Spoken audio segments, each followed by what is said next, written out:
Chapter 1097. Sensing that Feng Ling was taking a detour, the Mercedes-Benz behind her stopped following her and chose to turn to another route to avoid her counterattack. Feng Ling drove the car back to T University. After circling the neighborhood, she decided that she couldn't go back to Jin Wan's apartment or Miss Wen's residence for the time being.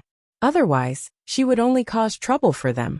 So she just put the things she bought in the security room in front of the gate of T University and sent a message to Jin Wan, asking her to pick them up after she finished her work and to take them back to her dormitory. After giving these instructions, he drove away. Jin Wan hadn't seen Feng Ling in T University for about 2 days, nor did she receive a call from Feng Ling. Feng Ling was very cautious and would never be more than 5 meters away from her. But these 2 days, Feng Ling suddenly disappeared. Strange. When Mo Jingshan went to T-City again, he received a message from Li Nanheng and glanced at it. Nanheng. In T-City? Mo Jingshan replied with one word. Yes. Nanheng. In that apartment or somewhere else? Mo Jingshan replied.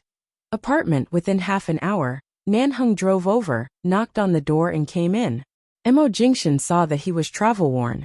Obviously, he had driven across the province overnight. He looked cold and decadent. As soon as he entered the door, he went inside to find water to drink. Why are you in such a hurry? What's the matter? Li Nanheng put down the glass in his hand. Back then, when Feng Ling completed a mission at 11 Base in the United States, she intercepted several smuggled military vehicles belonging to the New York Mafia.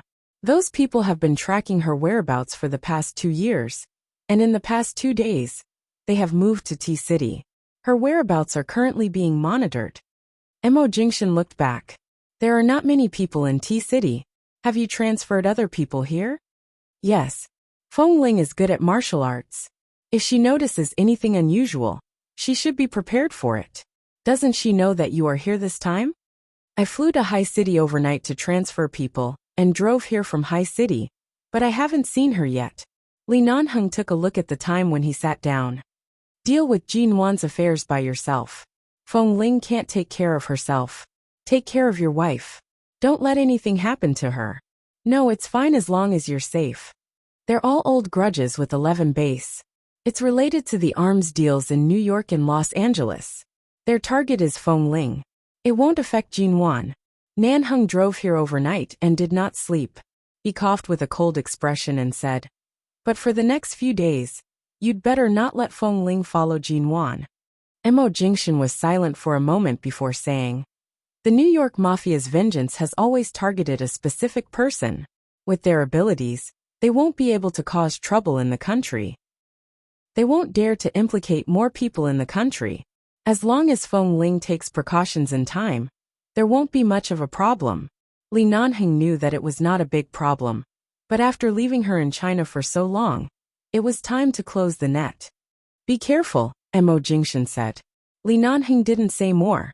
Now was the right time to send the group of people who had frequently set up obstacles in the United States to the next world. The shady business they had done over the years was enough for them to take revenge. When the time came, they should personally send them on their way. Feng Ling didn't go back for 2 days.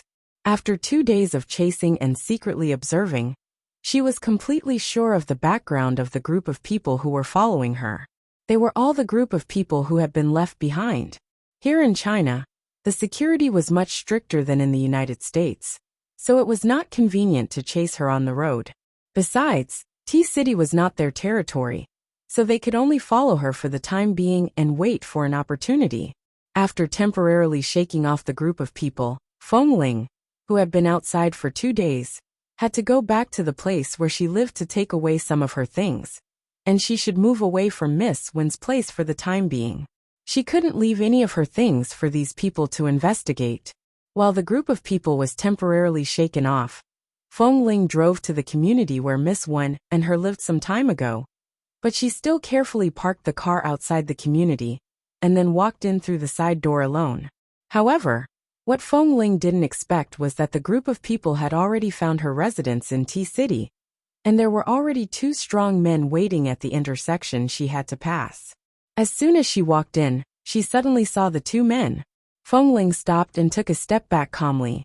Then she felt a chill on her back and looked back, only to see another strong man behind her, who seemed to have gotten out of the car parked not far away. Feng Ling glanced at the tall and strong men, and the weapons in their hands. These people completely surrounded her in this alley. One of them was holding a long knife similar to the one used to cut watermelons in fruit stalls, and the other two were holding long black electric batons, approaching her step by step. In this kind of place, they absolutely didn't dare to use guns. If the sound of gunshots caused the people nearby to become restless and really alarmed the domestic police, this group of people would not be able to continue to track her smoothly. Looking at the things in their hands, Feng Ling silently took a step back to the side of the gun, and at the moment the man behind her rushed over with the electric baton, she decisively and quickly raised her hand to hit the man's wrist. At the same time, with a quick and agile turn, she caught the man and pressed him to the ground. The man didn't expect that she was so powerful without a weapon in her hand. Wasn't it as rumored that this Feng Ling was only good at shooting? Her skills in close combat were so fast that the man couldn't guard against her, and the electric baton in his hand was instantly snatched away. Although Feng Ling's skills were good, the opponent was, after all, three strong men. The man who had just fallen to the ground took the opportunity to climb up. Just by waving his fist at her, it was enough to make her unable to deal with him.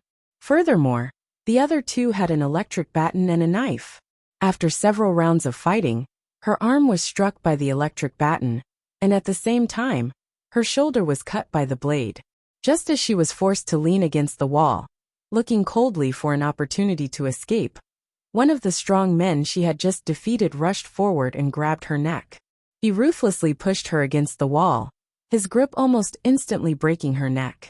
He cursed in American English, causing Feng Ling to furrow her brows. These people, as expected, were indeed the group from the mission in New York.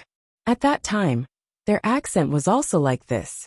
Outside the alley, the black jeep sped over. It abruptly saw Feng Ling's car parked outside. At the same time, it saw several cars parked near her car. There was another car parked near the alley. It seemed like the people inside had been blocked. Li Nanheng glanced at the direction of the alley and drove around it. Old rules. Due to the large number of updates, it will take a day to correct the mistakes in the saved manuscripts and the saved chapters. Tomorrow, I will stop updating for a day. See you the day after tomorrow.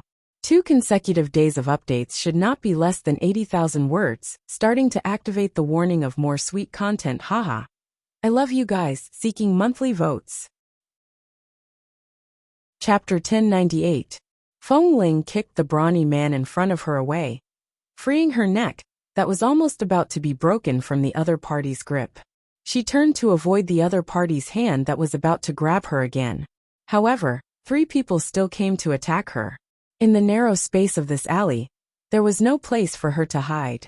Both the electric baton and the long knife were too threatening. The fight did not stop. Both of her arms had been injured. Although it was not serious, there was blood dripping down her arms. When one of the men cursed because she had kicked his manhood, Gu Shizhou's eyes sharpened, and she kicked him to the ground with a roundhouse kick. As he cursed and stood up, she was about to fight the other man with the stun baton. But the stun baton in his hand had already been switched on, and the sound of electric current could be heard in the air. With the intensity of the electric shock, if she was really electrocuted, half of her body would probably be numb for 2 days. In the confrontation, the man who had just been kicked down raised a knife and slashed down at her head. Feng Ling nimbly raised her head and grabbed his wrist. With a sharp twist, she heard the sound of his wrist dislocating. The foreign man, who was much taller than her, immediately screamed in pain. Feng Ling expressionlessly raised her foot and kicked him. "What are you doing?" Feng Ling asked. However, at this moment, another person got up, raised the electric baton, and stabbed it hard into her waist. Feng Ling immediately felt pain in half of her body. Even though she suddenly turned around to dodge and was about to fight back, her movements were still a little slow because of the electric shock. The man took the opportunity to kick her in the stomach. She bent down to avoid it, but the man suddenly grabbed her hair. All kinds of curses rang in her ears, and Feng Ling's scalp ached from being pulled. No matter how much strength she had used up a lot of her strength. She was trying to think of a way to retreat from this man's hand, when she suddenly noticed a figure appearing at the entrance of the alley from the corner of her eye. Jinwan? Why did she come here alone instead of staying in T University? However, when she saw Jinwan clearly, she saw that Jinwan was holding a baseball bat, that she didn't know where she got it from. She had long known that Mrs. Mo, who was weak, had a courage that even Feng Ling couldn't understand. Feng Ling didn't think about it anymore. She had to end it now. Feng Ling suddenly smiled at the three strong men in front of her. The corners of her mouth were stained with blood. In the dim alley, her smile was a little cold and cruel. When Feng Ling successfully attracted all the attention of the two men, suddenly, there were three bangs in the air.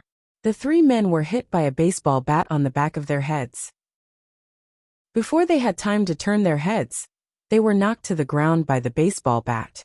Before they could stand firmly, Feng Ling took the opportunity to stand up, subdued them, pressed them to the ground, and completely imprison them. Thank you. After subduing the three men, Feng Ling ignored the blood on her body and turned her head to look at Jinwan, who was holding a baseball bat in her hand.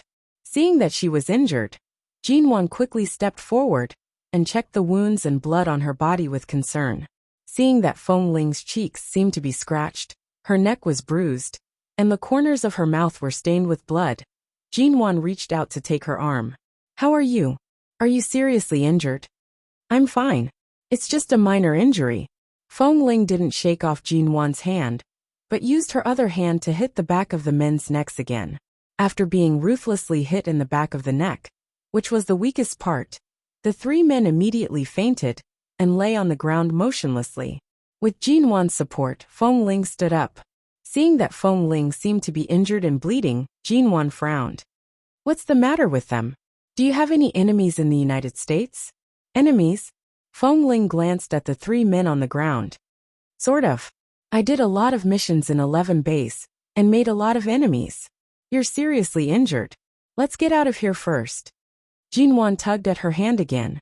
Although she was usually protected by Feng Ling, now seeing that Feng Ling was injured, she had no intention of staying out of this, and must take Feng Ling away from this place. Feng Ling didn't have many women around her since she was a child. If she had to find a friend of the same sex, it would probably be Wen Leching. But she was more grateful to Wen Leching. Feng Ling didn't know Wen Leching, but she was more grateful to Wen Leching. Relatively speaking, Jinwan was definitely the weak one in front of Feng Ling. Jinwan didn't know how to fight or use a gun. But at this moment, the feeling of being suddenly protected by a woman made Feng Ling's heart inexplicably warm. Before she could say that she was fine, she had been forcibly taken out of the alley by Jinwan. However, just as the two of them ran out of the alley, in the car parked in front of them, an accomplice of the same tall and strong group suddenly opened the door and got out of the car, holding the same black stun baton in his hand. He rushed at them with a fierce look and cursed rudely. Watch out! At the moment when the man swung the stun baton, Jinwan and Feng Ling almost shouted at the same time. Before Jinwan tried to protect her behind her, Feng Ling subconsciously pulled Jinwan behind her. She didn't forget that she was Jinwan's bodyguard and couldn't let Jinwan suffer any harm because of her. But the pain in her arm couldn't be ignored. The pain and numbness from the electric shock were still there. She wanted to beat the man back, but her movements were still 2 or 3 seconds slower than usual. In these 2 or 3 seconds, the man successfully grasped the timing and was about to reach out his other hand to restrain her. Feng Ling used her remaining strength to temporarily push the man back, and at the same time, she was dragged back by Jinwan. As she ran, she looked back and noticed that the man seemed to be planning to hit them with the car. Feng Ling frowned and abruptly stopped. Mrs. Mo, you go first. She couldn't implicate Jinwan. Why should I go? I'm not a brother from your 11 base. I don't know what sacrifice and morality are, but in my eyes, you're already a very good friend of mine. How can I leave you alone? Jinwan reached out to pull her back. Run first. There's an alley ahead. His car can't drive in. We'll think of a way after we get in. Seeing Jinwan's insistence, Feng Ling ran a few steps and felt that it would take at least a few days for her body to recover from the electric shock. Right now, she couldn't run as fast as usual. Today's update will show a new chapter every 1 or 2 minutes. Today, there are a total of 30 chapters, 60,000 words. And tomorrow, there will be 10 chapters, 20,000 words. It will be slowly refreshed chapter by chapter. Babies waiting for more chapters, please be patient. Chapter 1099. Just as the two of them were about to run to the entrance of another alley that Jinwan mentioned, suddenly, a black jeep sped up from the road in front of them and slammed on the brakes with a screech sound. Feng Ling and Jinwan raised their eyes and saw that the back door of the jeep was open from the inside out. The man in the driver's seat glanced at the blood on Feng Ling's body and said coldly, "Get in the car." As soon as she saw that the person in the car was Li Nanheng, Feng Ling froze. But Jinwan quickly helped Feng Ling, who had been injured, into the car. When Feng Ling sat firmly in the car, she looked back and saw that Jinwan hadn't gotten in the car yet, so she reached out to pull her. "Mrs. Mo, come on." Then the sound of the car outside was cut off, and the tense atmosphere in the air finally relaxed. Because the person who suddenly appeared here was Li Nanheng, and the driver was Li Nanheng, Feng Ling knew that no matter what, she wouldn't die today. Jinwan sat by Feng Ling's side and pulled her sleeve. "You're bleeding a lot. Do you want to go to the hospital to stop the bleeding, or go somewhere else?" Just as the two of them sat in the back of the car and talked, Li Nanheng didn't look at them, but just looked coldly at the car that dared to chase them. His cold face was mixed with a hint of cold killing intent, and he suddenly swerved the jeep beautifully outside the alley. The car was going to hit them, but it was caught off guard and slammed heavily into the wall of the alley, making a loud crash. Li Nanheng reversed the car again, turned the car around, and crashed into the car that was stuck against the wall.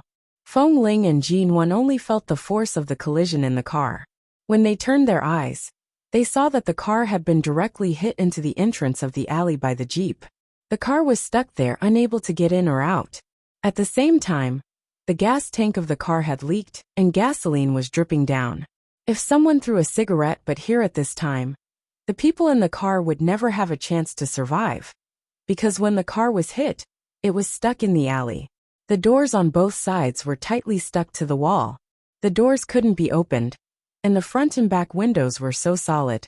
It was very difficult to escape from the car in a short time. Feng Ling looked up at the man in the driver's seat. She was sure that if this was not an ordinary residential area but an open field, he would throw a cigarette, but over mercilessly. But this was a residential area.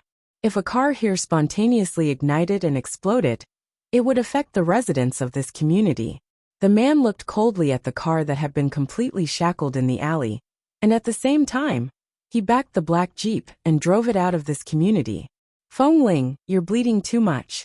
Let's go to the hospital," Jinwan said worriedly. "Jinwan," Li Nanheng said. Without waiting for Feng Ling to speak, Li Nanheng said mildly, "Take her to my place first. I have gauze and hemostatic medicine. Jinwan, help her bandage. Do you have a place to live in T-City?" Jinwan turned her eyes to Li Nanheng.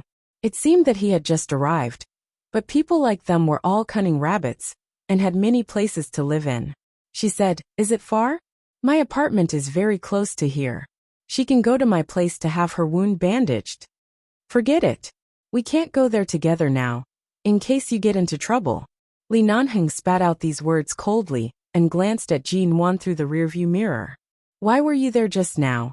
If something like this happens again, remember to run first, okay? Otherwise, if something happens to you, I'm afraid your man will chase me to the Pacific Ocean, and I won't be able to live in peace for the rest of my life." Feng Ling remained silent and just covered the part of her arm where the wound was more serious and bleeding more. Jinwan turned back to look at her. "Are you hurt anywhere else? Don't keep silent. Tell me where it hurts. If it's too serious, just go home to have it bandaged. You have to go to the hospital to get stitches." Feng Ling shook her head, meaning that she was fine and didn't need to worry so much.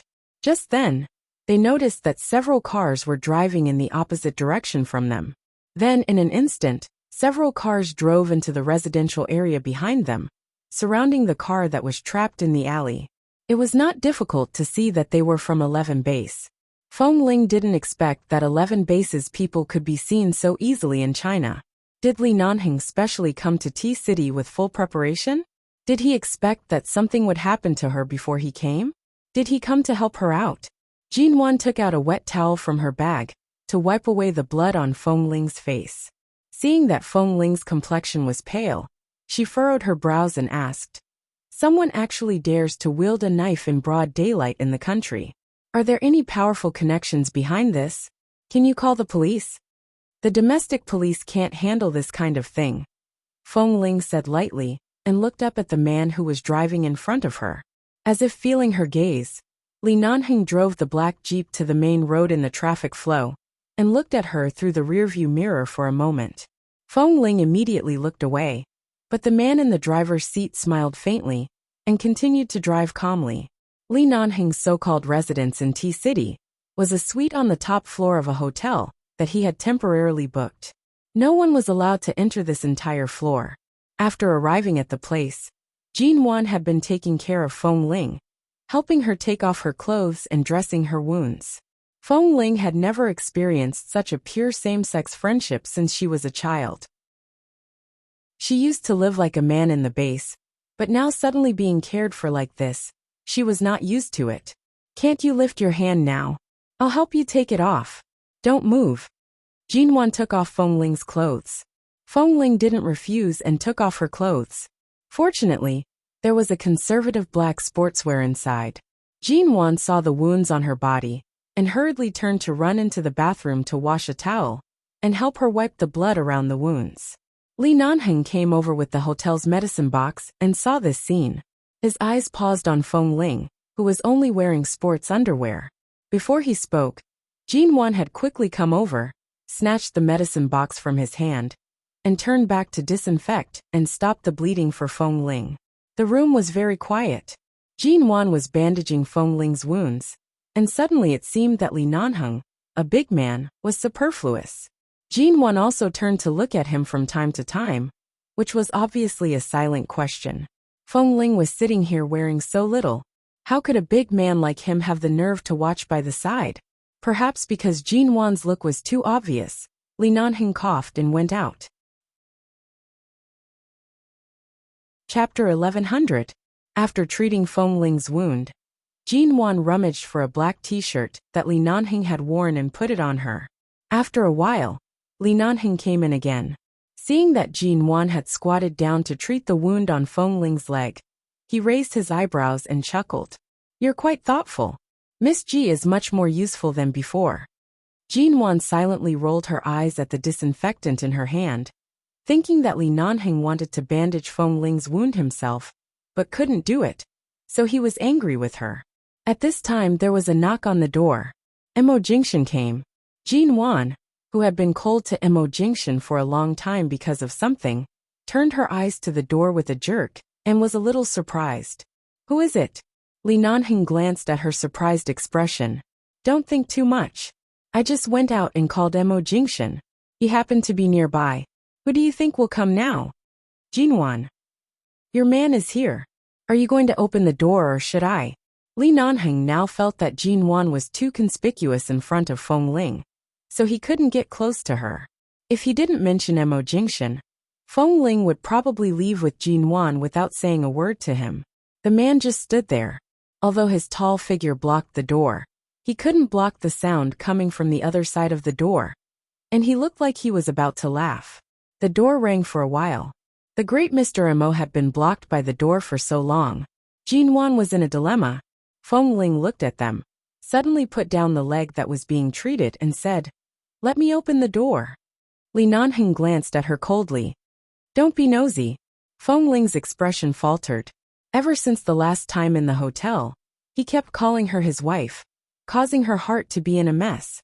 Those emotions that she couldn't control made her instinctively want to avoid him. However, she didn't need to avoid him. He never appeared again. Now he suddenly appeared here. Feng Ling didn't say anything, but pretended not to hear him, and turned to Jin Wan. "Mr. Emo must have come to see you. Go open the door. The wound on my leg is not serious." I can do it myself. Jinwan wiped her hands and got up to open the door.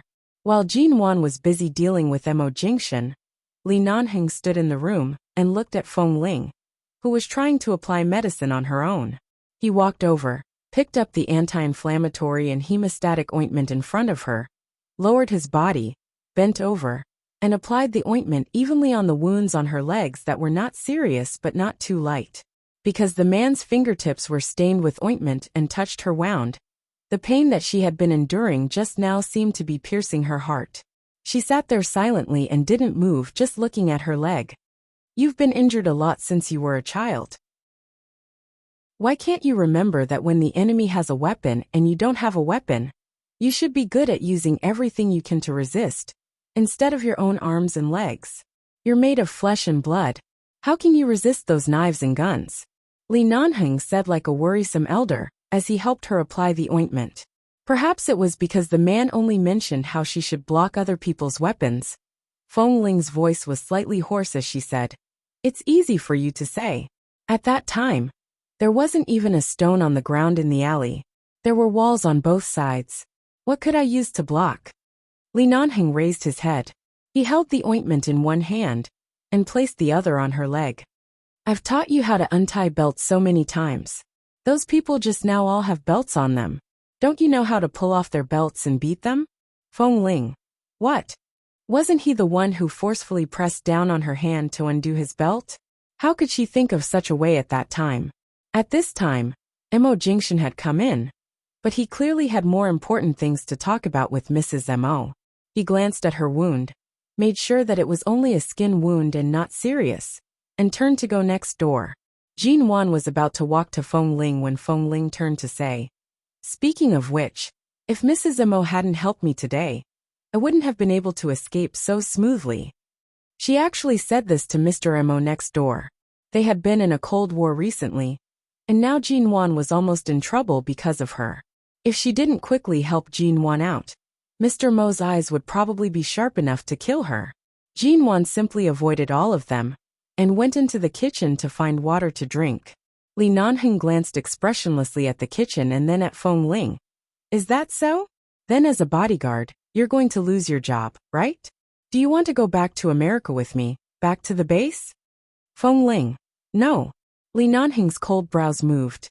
Before he spoke, Jinwan, who had a strong sense of presence today, came out of the kitchen to pour water for Feng Ling and fed it to her. At the same time she said, "Yes, I'm not going back. Feng Ling is fine by my side. Why go back to the base in America? What's so good about being with a group of men and suffering? And even if I don't completely need a bodyguard, I still need a good sister by my side. Don't you think so, Feng Ling?" Perhaps Jinwan's soft and tough character was really infected by Feng Ling, who was usually as hard as a rock. Feng Ling looked at Jinwan and smiled. Seeing Feng Ling smile at Jinwan, Li Nanheng's heart skipped a beat. It seemed that after being with Jinwan for a long time, Feng Ling had gained a lot of feelings that she had never had before, such as patience and gentleness. "Does it hurt?" Jinwan saw a red and swollen area around Feng Ling's ankle and bent down to touch it. "No," Feng Ling answered with a smile. At this time, Mo Jingshan came out from next door. Watching the two of them acting like sisters, the two men who were completely ignored exchanged a silent look. Not long after, Jinwan was still led into the kitchen by Mo Jingshan, and the kitchen door was abruptly closed. Glancing at the kitchen door that was closed, Feng Ling sat in her original position without moving. But then she remembered that she had been driving outside to avoid that group of people for the past 2 days. Her cell phone was almost out of battery. She didn't know if her cell phone was broken during the fight earlier. She was about to reach out to take out her cell phone from her pocket when suddenly, a familiar cool smell came to her nose. She raised her head abruptly and almost hit Li Nanheng's chin. She saw the man suddenly bent down and picked her up from the sofa. Her feet suddenly left the ground, and she subconsciously looked at him. "What are you doing?" Chapter 1101. As she spoke, Feng Ling carefully moved her head back to avoid pressing against his chin, which would be too intimate. "Don't you know what the husband and wife are doing in the kitchen?" You're only separated by a wall. Don't you feel awkward? The man's voice was indifferent, and he spoke matter-of-factly. He carried her to another bedroom next to this suite and placed Feng Ling on the bed. As soon as her body touched the bed, Feng Ling shrank back. However, her body was injured, and it was inconvenient for her to make any big movements. She only shrank back twice and sat in the middle of the bed, looking at the man by the bed with some wariness in her eyes. Earlier, he had noticed that she seemed to want to take out something from her pocket. Li Nanheng leaned down and Feng Ling immediately looked at him warily. However, the man only took out the phone from her pocket. She saw that this phone was still a model from 2 or 3 years ago. It was a waterproof tablet phone. It was black, unlike the pink and white models that young girls like to buy nowadays. To Feng Ling, a phone was only used for communication. Except for her short hair, she was a girl from head to toe, but she really did not have a girl's heart at all. Playing with the phone that was about to run out of battery, Li Nanheng glanced at her again. Feng Ling raised her hand to take the phone, but the man raised his hand slightly. I'll help you charge it. Be good and rest here. You can't move around with your injuries. I didn't bring a charger. There will be one at the hotel front desk. I'll ask them to send it over according to your phone model. As Li Nanheng spoke, he took her cell phone out of the bedroom. Within 10 minutes, he brought in a charging cable that could charge her cell phone and charged it on the socket beside her bed. Feng Ling did not speak. She glanced at her phone and then at the quilt by the side. Li Nanheng understood and reached out to cover her with the quilt. As she was sitting against the headboard, the quilt could only cover her lower abdomen, and her upper body was still outside. The man sat by the bed and looked at the little woman, who was wearing his clothes again after such a long time. She was wearing his short-sleeved t-shirt. The loose t-shirt seemed to be too big on her body, and at the same time, it made her arms seem even more slender. However, her fair and slender arms were covered with wounds of varying depths and were red and swollen. I see that you are very close to Jinwan now. What, do you like her very much? Li Nanheng helped her pull up the quilt.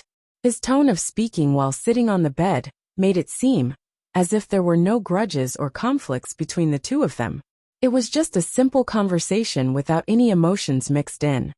Mrs. Mo is very good to me, and Mr. Mo is also very good. I'm very happy working here. Mrs. Mo is very easygoing and frank.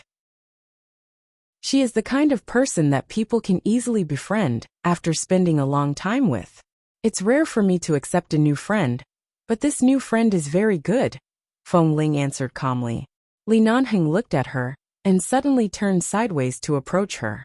He placed his hands on both sides of her body and pressed her against the headboard in an oppressive manner. Feng Ling looked at him warily. Before she spoke, the man's breath had already brushed against her nose, causing her to clench her hands on her lap. The two were too close. The man lowered his eyes to look at her. So, are you going to stay in China forever? You won't return to 11 Base N? Looking at the man's incomparably handsome face that was magnified in front of her due to the close distance, Feng Ling did not even blink and directly said, I cherish my current job very much. If Mr. Mo doesn't intend to fire me, I won't leave. Li Nanheng snorted. How long have you been with Jinwan? Have you already fallen in love with her? As long as they don't let you go, you won't leave? If King treated you with sincerity and kindness for so many years, and in the end, how did you treat me? You have a conscience to them, but why can't you have a conscience to me? Feng Ling's expression didn't change. You have a wife. If my heart is not good enough, I will do something out of line.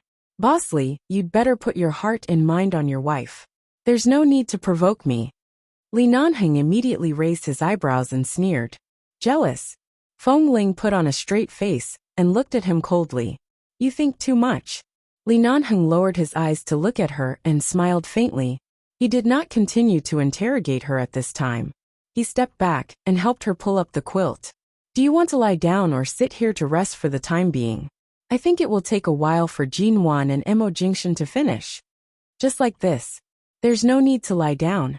Li Nanheng didn't do anything else to her. He got up and walked out. I'll go outside to see what's going on. If you're jealous, hold it in. I'll ask the hotel to make some dumplings and send them up tonight. I don't think I need to be jealous.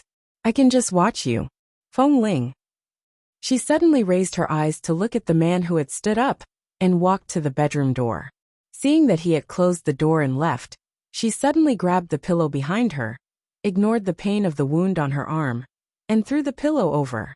Originally, it should have hit the door. Anyway, the pillow was so soft that it couldn't make any sound. However, at this moment, the man pushed open the door that hadn't been completely closed. The moment he turned around and was about to speak, the pillow hit his chest. Li Nanheng caught the pillow that suddenly fell from the sky, raised his eyebrows and glanced at her. Feng Ling looked at him silently and coldly. The man pinched the pillow in his arms and suddenly smiled at her meaningfully. She was so angry that her forehead was throbbing. Shameless. He was too shameless. She just couldn't figure out why her heart, which had always been as calm as still water, was suddenly in such turmoil recently. Previously, when she found out that he was married, her heart felt like it was dead, and she didn't feel much. However, ever since he pressed her into his arms and kept calling her his wife, she had been on tenterhooks. Her heart hadn't been able to calm down. Now that she saw him, she wished that what she had thrown at him was not just a pillow but a grenade. Blow up this scumbag of a beast. Li Nanheng smiled and threw the pillow back to her, which landed by Feng Ling's bed. Feng Ling ignored the pillow and retracted her gaze. She planned to close her eyes and lean against the headboard to rest for a while. However, she suddenly heard the man in front of the door say with a faint smile, "Are you hungry? Do you want me to get you a plate of dumplings now?" Feng Ling abruptly grabbed the pillow that had just been thrown back. She resisted the urge to throw it at him again and turned to look at him. The moment the man received her sharp gaze, he smiled, closed the door and left. Feng Ling silently pinched the corner of the pillow and stared at the closed door. Chapter 1102. So, it turned out that in the past month, he had gone to solve those things? How did he solve them? This man always did everything without batting an eyelid. Jin Wan had thought that he was simply angry with her and gave her the cold shoulder for a month.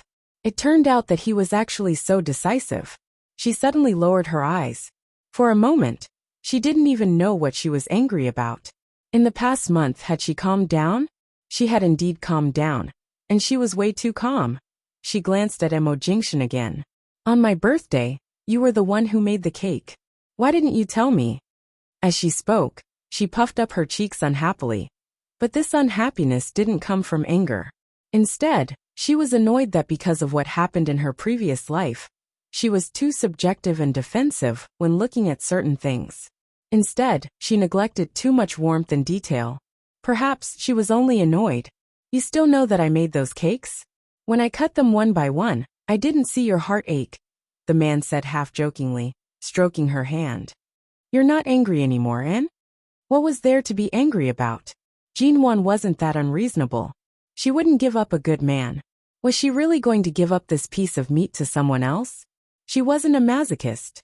Jin Wan suddenly pulled down one of his hands that was leaning against the wall behind her. She held his palm, that was much larger than her own. It was hard to imagine how he had the energy to make so many cakes for her that day. Whether it was the cream or the base cake, the taste was especially sweet and soft. This man could do everything so well. He was really impeccable. She held his hand in her palm, and then held his slender fingers, whispering, "Then what do you want as compensation?" Emo Jingxian looked at her, and his eyes were full of smiles. He held her hand, lowered his head to kiss it, and then leaned over to kiss her lips. He pressed his lips against hers and said hoarsely in a low voice, "What do you think I need as compensation?" Jin Wan's body immediately softened from his kiss. She pursed her lips and said, "How about I make 21 dishes for you tonight? After you're done, you're going to throw them away, right in front of me? Am I that childish?" "You mean I'm childish?"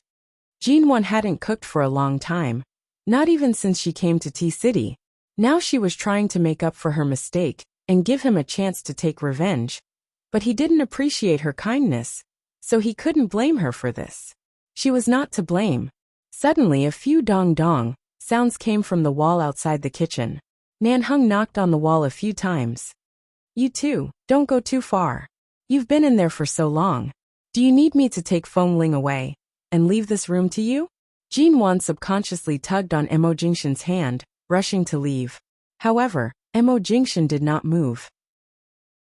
He pulled her back and took the opportunity to hold the little woman, who was leaning against the wall, to maintain a distance from him. He whispered by her ear, "Giving up the room to us is not a bad choice." Jin Wan. She pressed her hand against his chest. Feng Ling was just injured, and it's clear that she's being chased by some unknown force. After all, she's someone you hired. You have to be concerned about her safety. How can there be such a cold-blooded boss like you? With Nanheng here, she doesn't need my concern. His words were simple and straightforward, and then he seemed to be warning and commanding.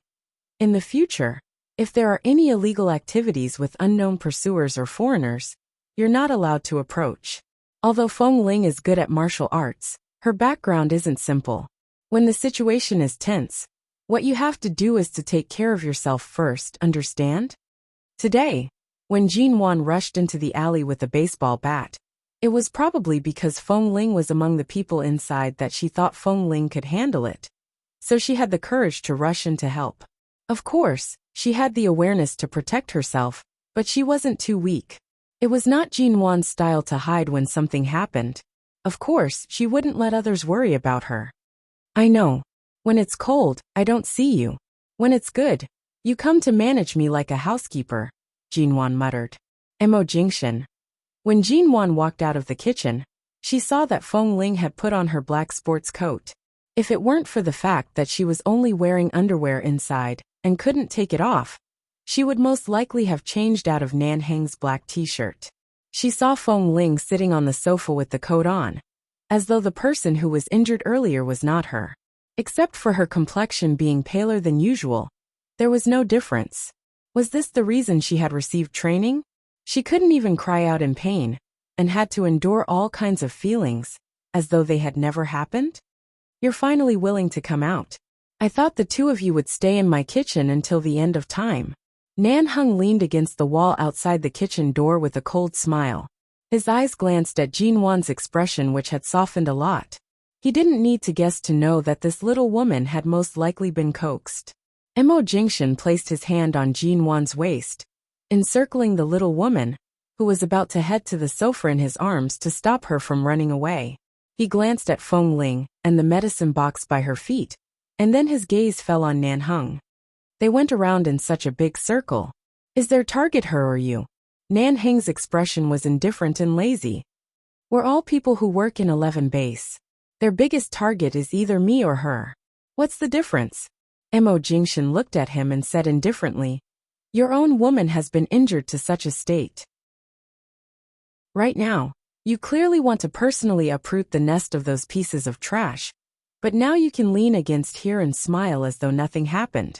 Even Jin Wan isn't as big-hearted as you. Nanheng. Jin Wan. What did this have to do with her? Mr. Mo, I'm not his woman. Although you're my current boss, please don't randomly put labels on me. Feng Ling spoke up, protesting unhappily. However, Emo Jingshan appeared as though he did not hear her words. He only coldly glanced at Nanheng. Nanheng was silent for several seconds, temporarily withdrawing his lazy attitude. These days women are not easy to raise. Whether they're light or heavy is a mistake. Keeping them by your side is a mistake. Letting them out is also a mistake. Jin Wan did not understand his words. Sitting on the sofa, Feng Ling's expression turned cold.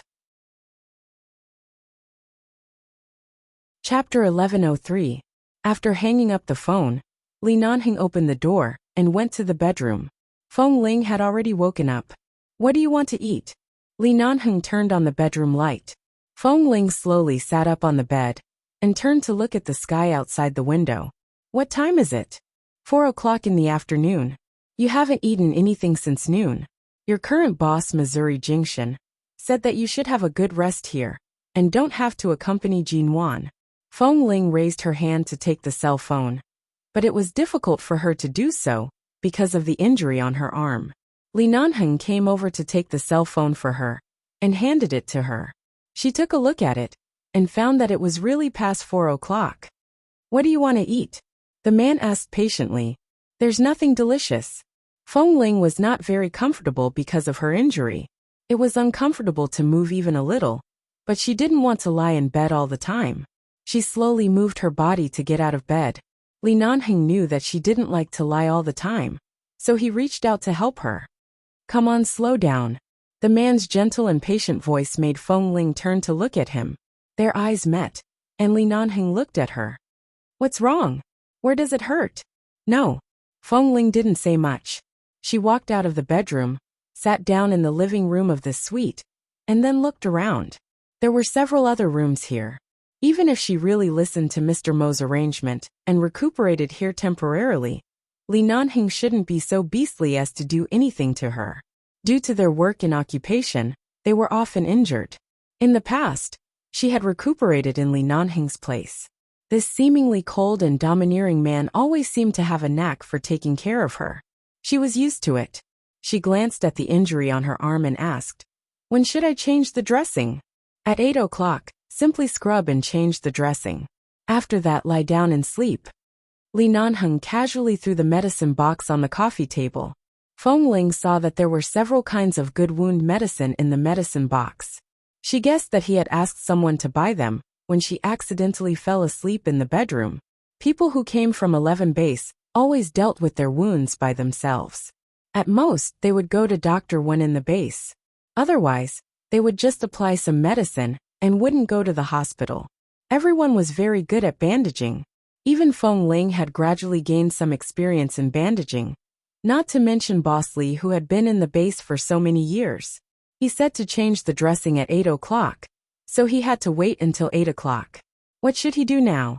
She didn't want to go back to sleep, and she didn't want to stay with him like this.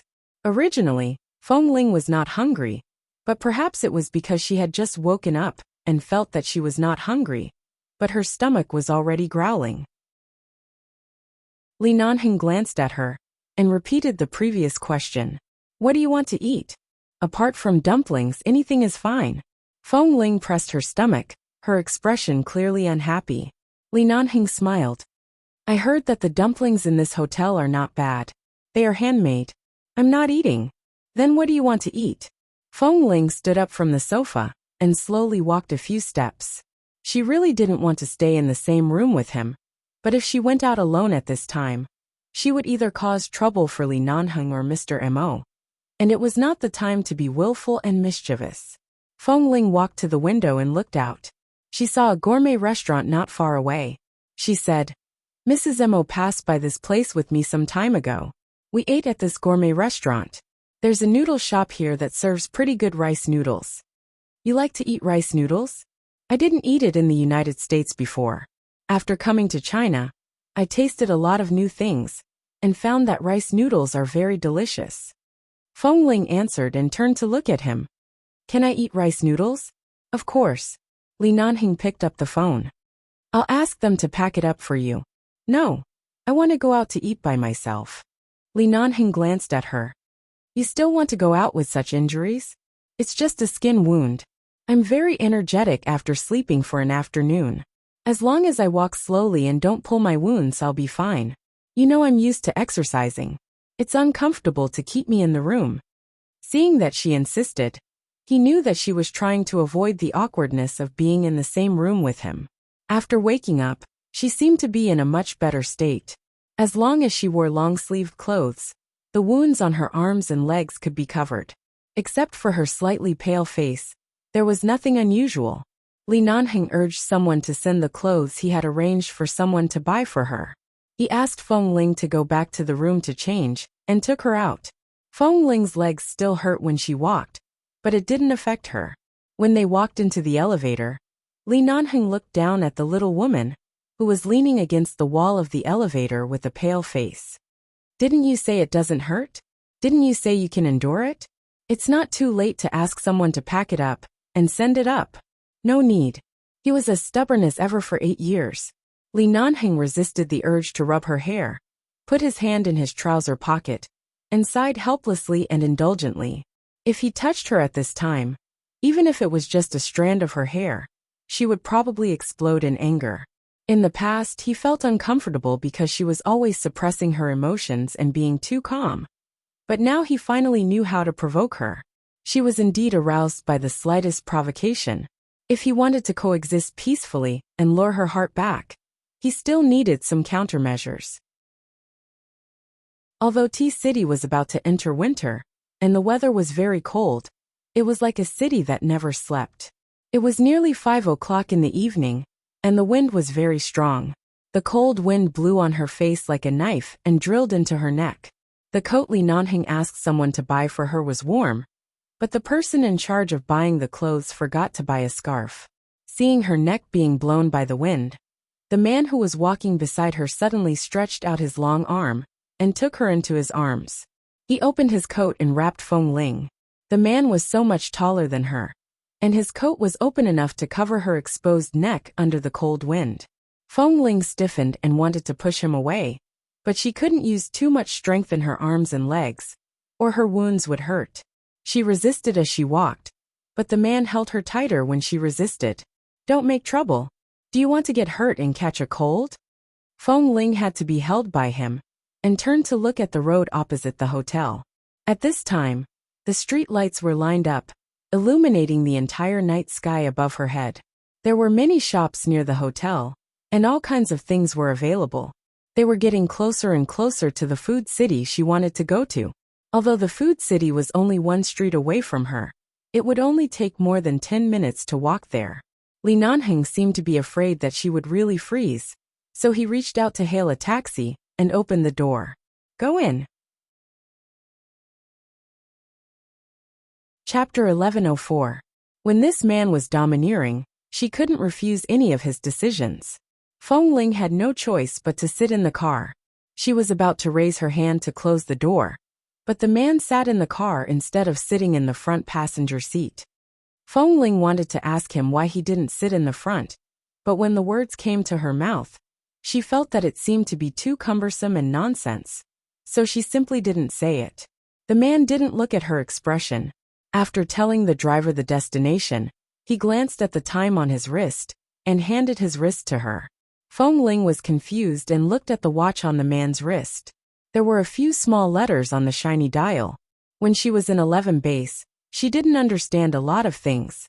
Later, when she went to Boston, she often heard those students with good family backgrounds talking about various luxuries. So she knew that the black watch Li Nanheng was wearing was a sports-style watch from Patek Philippe, which was worth more than 10 million yuan, and this sports style was also a limited edition. She thought that the man was showing his aesthetic in this aspect, or simply using this matter to find a topic to avoid the awkward silence. So she said coldly and politely, "It looks good, Li Nanheng." He really wanted to pry open her head and see how the things in her head were grown. "It's already 5 o'clock. Come back after dinner. It's not suitable for you to walk outside for a long time." Li Nanheng glanced at her and explained why he showed her the watch. Feng Ling froze and realized that she had misunderstood his meaning. She hummed and didn't say anything more. However, although this place was really close to the food city she wanted to go to, after all, there were often traffic jams on this busy road. 5 o'clock was already the rush hour in every city in China, and this large-scale traffic jam was estimated to last until after 6:30. The taxi was stuck at the intersection for more than 10 minutes. Sitting in the car, Feng Ling heard that Li Nanheng was answering the phone at this time. Although he was in T-City, he had a lot of things to do in the United States, and often received calls from there. She took the opportunity to turn to look at the man beside her. At such a close distance, she could see that the man's eyes were deep and clear. She didn't know what had happened when he picked up the phone. He seemed to be silent for a moment, then lightly continued to say something to the other side. Because she didn't know what exactly it was, she didn't listen carefully. She just sat beside him and watched as the streetlights outside the car window shone in, casting a shadow under the bridge of his tall and straight nose. After another 10 minutes, the car finally drove to the opposite side in the intermittent traffic and stopped at the main entrance of the food city. Li Nanheng opened the door and got out of the car. When she was about to come out, he turned back to help her. but Feng Ling did not hold his hand. She only relied on her left hand, which was less injured, to support herself on the seat, and moved out bit by bit. Seeing that she didn't even want to touch his hand, Li Nanheng stood outside the car door and looked at her calmly. After getting out of the car, Feng Ling looked up at him. "Go in and go back after eating. I won't waste too much time outside." Although she didn't know what he said on the phone, she heard that Li Nanheng said he would talk about it when he went back at night, so she guessed that he would be busy in the study for a while after returning. He nodded and watched as she turned into the food court. Although she was injured, her back was still straight. Perhaps because she had been training in the base for many years. Feng Ling was much straighter and more steady than many young people who swayed when they walked. Her back was lonely. After entering the food city, she found that there were a lot of people here at this time, compared with the various independent restaurants and small restaurants outside. This place was a bit messy and noisy, and there were people all around. She finally found an empty seat to sit down. Feng Ling's face was pale because of the pain from her wound caused by two passers-by, but she didn't speak, just sat there and looked around, looking for the rice noodles she had eaten with Jin Wan before. Li Nanheng saw that her face turned pale after being hit just now. After confirming that she was sitting here safely, he said, "Which rice noodles do you want to eat?" Feng Ling looked back at him, only to see that Boss Li, who usually went in and out of major hotels, and even the United Nations State Banquet venue, was standing in this crowded food city. He didn't look out of place at all, but standing in the crowd like this, he seemed to be much less arrogant, and when he looked at her, there seemed to be a doting smile in his eyes. It seemed that even if she wanted to go out and dig a pit to eat beggar's chicken, he could take her to dig a pit. Not to mention she just wanted to find a small stall to eat rice noodles in this crowded food city. Feng Ling glanced back and pointed to a rice noodle stall, with a lot of people lining up at the corner ahead. "Last time, Mrs. Mo took me to eat there. The taste is quite good." She saw that there were many people lining up there, and the line was the longest in front of all the stalls in this food city.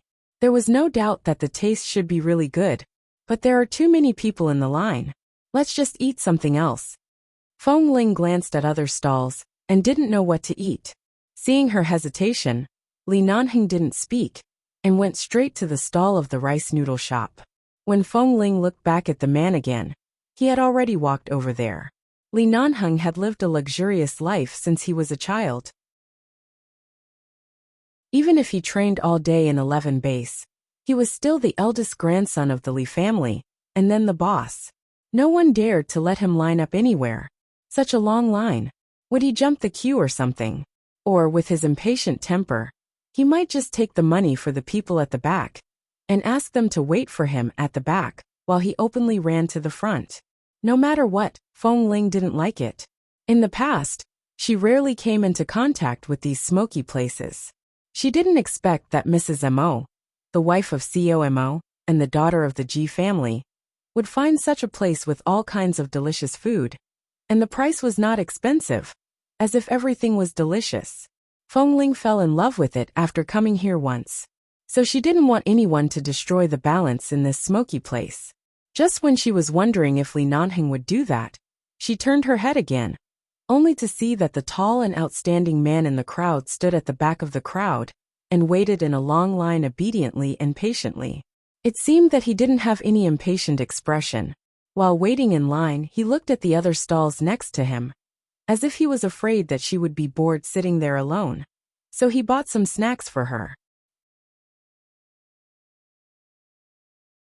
Chapter 1105. Feng Ling continued to sit at this table without moving, and Li Nanheng was still queuing up. However, the snacks he bought in passing were soon delivered to her and placed on the table in front of her. Feng Ling lowered her head to see that there were all kinds of small jerky and delicious side dishes on the plate, as well as several attractive-looking kebabs, a plate of fruit salad, and 2 bottles of mineral water. And the smell of food here was indeed very strong. Jinwan had told her last time that eating in such a place would give her a different kind of happiness. Now Feng Ling also felt that eating in such a place was really satisfying, which was a feeling that all kinds of high-end restaurants could not satisfy. Li Nanheng queued for about 20 minutes and finally came over with a large bowl of rice noodles. Feng Ling took a look and found that this man really didn't regard her as an outsider. This rice noodles was a big pot for 2 people, not separate small portions. At the same time, someone eagerly came up to deliver 2 bowls and cutlery. The man bought some other things that she liked before returning and sitting down in front of her. "Why did you buy such a big pot? I think the individual small portions are more cost-effective than this," Feng Ling said as she raised her hand to try to pry open the chopsticks. However, she didn't expect that one day there would be a day when she couldn't even pry open a pair of chopsticks. The main reason was that she couldn't exert force on the wound on her arm. If she exerted a little force, the wound that had just stopped bleeding would bleed again. Li Nanheng casually took the chopsticks in her hand, helped her pry open the chopsticks, and then handed it to her. At the same time, he said mildly, "In the base, when you usually sit together with a group of brothers and eat together, why don't I see you as an outsider? When did you not sit together to eat when you were out on a mission? Now you don't feel comfortable eating a pot of rice noodles with me?" With that, without waiting for her to explain, he picked up the small bowl in front of her, picked up some rice noodles for her, and then placed it in front of her. Feng Ling. She just wanted to ask because she saw that the rice noodles for 2 in this big pot cost 38 yuan, while the rice noodles for a single person only cost 15 yuan. Moreover, it seemed like there wasn't much difference in the food inside. She just wanted to say that it wasn't worth it. However, thinking that the person in front of him was Li Nanheng after all, he simply didn't care about the 8 yuan and picked up the chopsticks to eat. When she scooped some soup into the pot with a small spoon, Feng Ling noticed that there seemed to be a lot of seafood in the soup base. She turned back to look at the sign and saw the difference between the large and small portions. It turned out that there were so many things in the large portion. She hadn't noticed it earlier. In that case, the extra 8 yuan was well worth it. She didn't say anything, nor did she say anything because of the topic just now. She just silently picked up the seafood in the soup base one by one into the bowl in front of her. Seeing her eating silently, Li Nanqing asked mildly with a smile, "Didn't you think it's not worth it? Miss Feng, who is so calculative over 8 yuan, did you find something good in the soup?" Feng Ling. "I didn't notice earlier. How is it? Is it delicious? So delicious that you don't even want to raise your head? Can't you look at me when you speak?" Feng Ling looked up at him. "Do I have to look at you when I eat? After all, this meal is on me. You don't look at me when you eat, nor do you speak. Where's the basic courtesy?"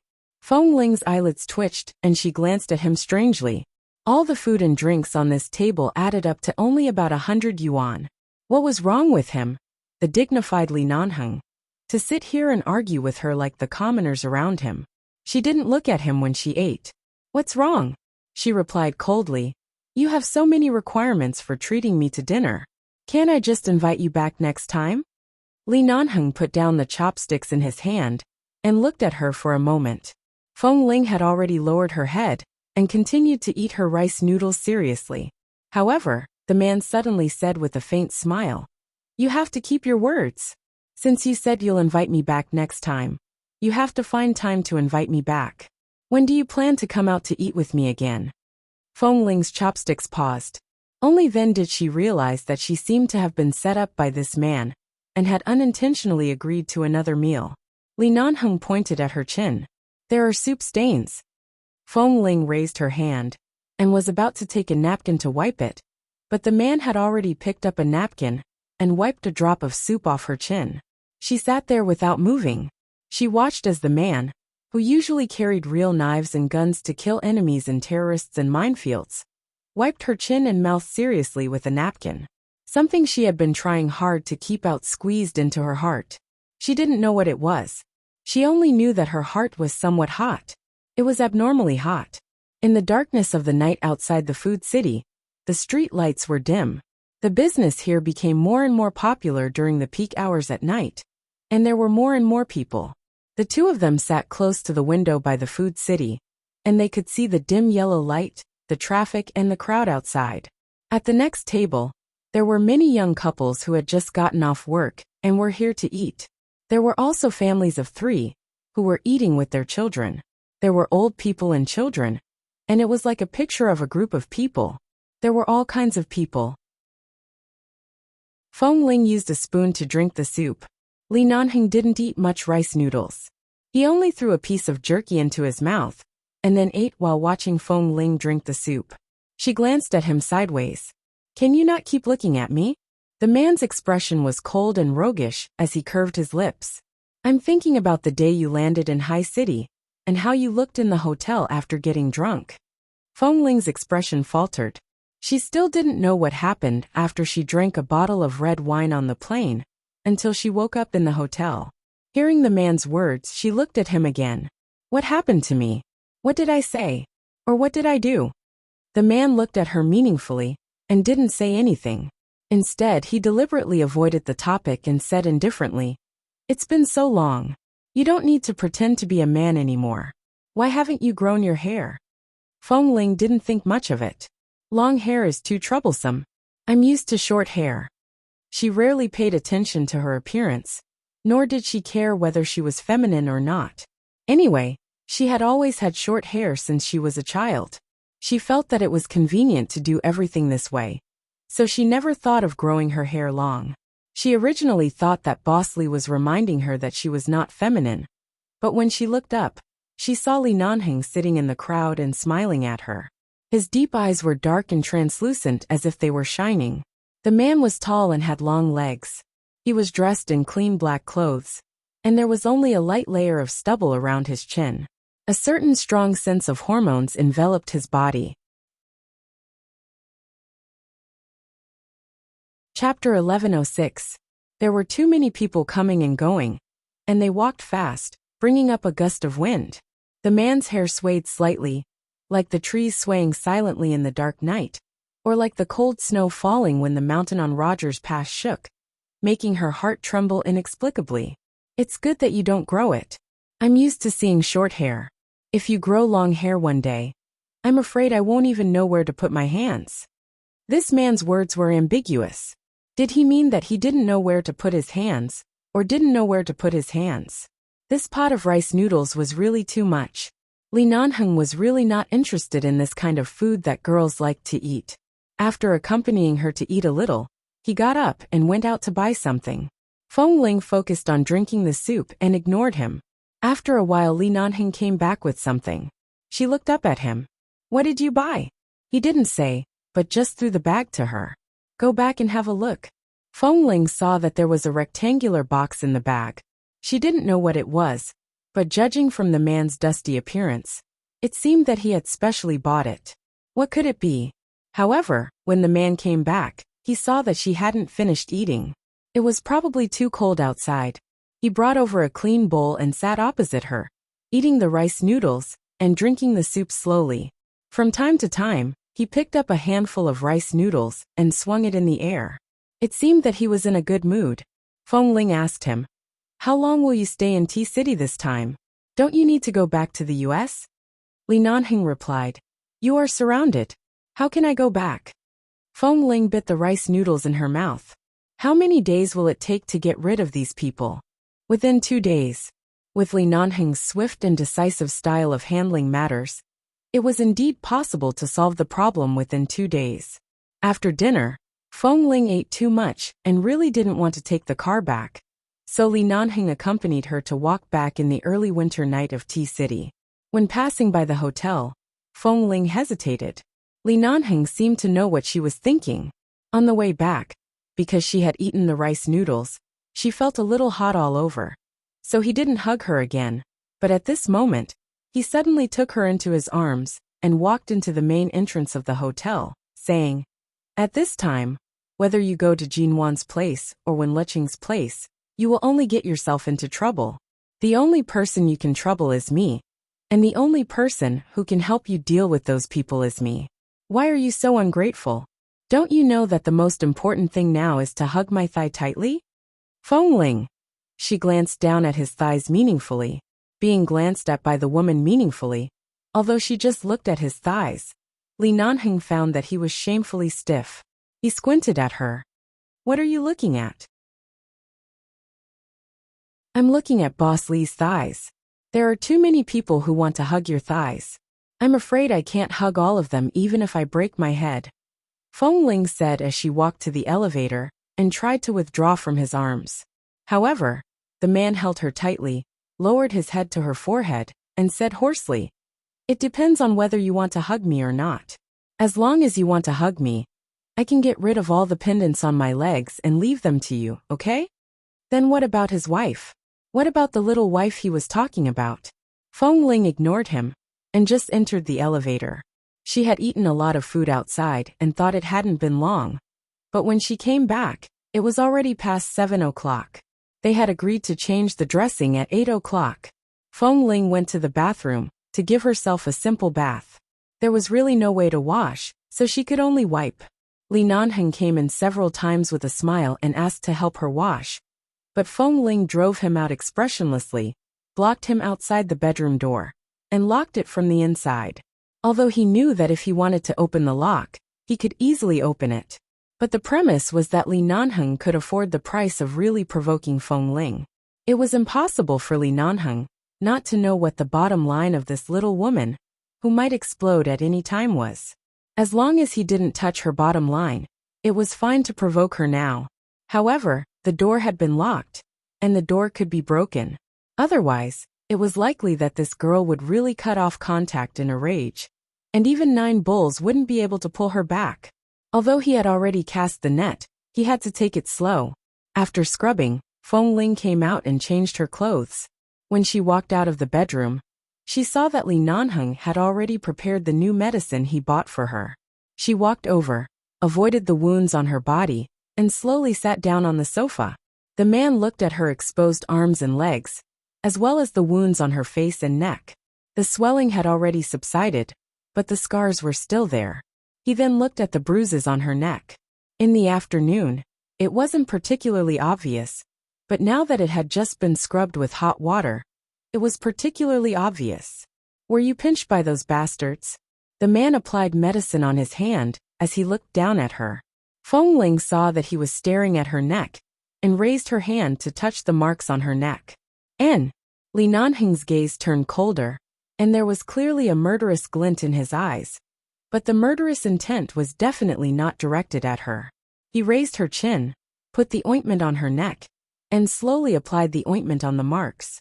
The ointment was cool and comfortable. Feng Ling saw that the man lowered his head to help her apply the ointment, and she was a little embarrassed, so she simply closed her eyes and let him apply the ointment. However, she didn't know that the girl who had just taken a shower had wet hair, and there were red marks all over her face and body, as if she had been ravaged. Her fair skin appeared even more fair and transparent because of the water vapor from the shower. She raised her head slightly and closed her eyes in front of the man, looking as though she was waiting for him to kiss her hard. Li Nanheng suppressed the fire in his heart, looked at the bruises on her neck, and looked at her face as he applied the ointment. This way, he could see it clearly. Under the light, the shadows fell all over the floor, and also fell on her face. The girl's face was white and clean, so delicate that even the pores couldn't be seen. Her eyes were closed, and when her eyelashes trembled, they were like butterfly wings. He looked at her slightly pale lips, and inexplicably thought of the white frost on Roger's mountain, that seemed to be immune to the cold. That kind of frost would only grow in bitter cold places, and would rot in slightly warm places. Even if it was moved to a home and carefully cared for, it would still not survive. That kind of frost was the only comfort in bitter cold. It was clean and transparent, but it grew on a cliff.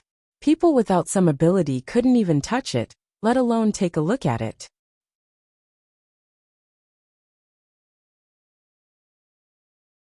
Chapter 1107. Feng Ling, this woman. She clearly didn't have any femininity, but why was she so seductive? She had a gentle and harmless face, but it was like frost on a cliff. She would rather suffer the cold wind and rain than be touched by anyone. He focused his mind, instructed her not to move, and continued to apply medicine to the wound on her arm. She had probably sweated a little when she was eating rice noodles outside. Earlier, when she was scrubbing, she had wiped the wound slightly. Right now it looked a little red. The moment the medical cotton soaked with disinfectant rubbed the wound, She sucked in a breath of cold air in pain. Hiss! Feng Ling immediately opened her eyes. Do you think I'm a woman? Why are you so heavy-handed? Li Nanhing paused and smiled faintly. What about you? Do you think I'm your man? If there's a problem, you take it on yourself. If there's a problem, you run away. Didn't you immediately call me to come over? Feng Ling looked at him. The man was still in the posture of treating her wound with his head lowered. She found that right now, she really wanted to fight with him every few words.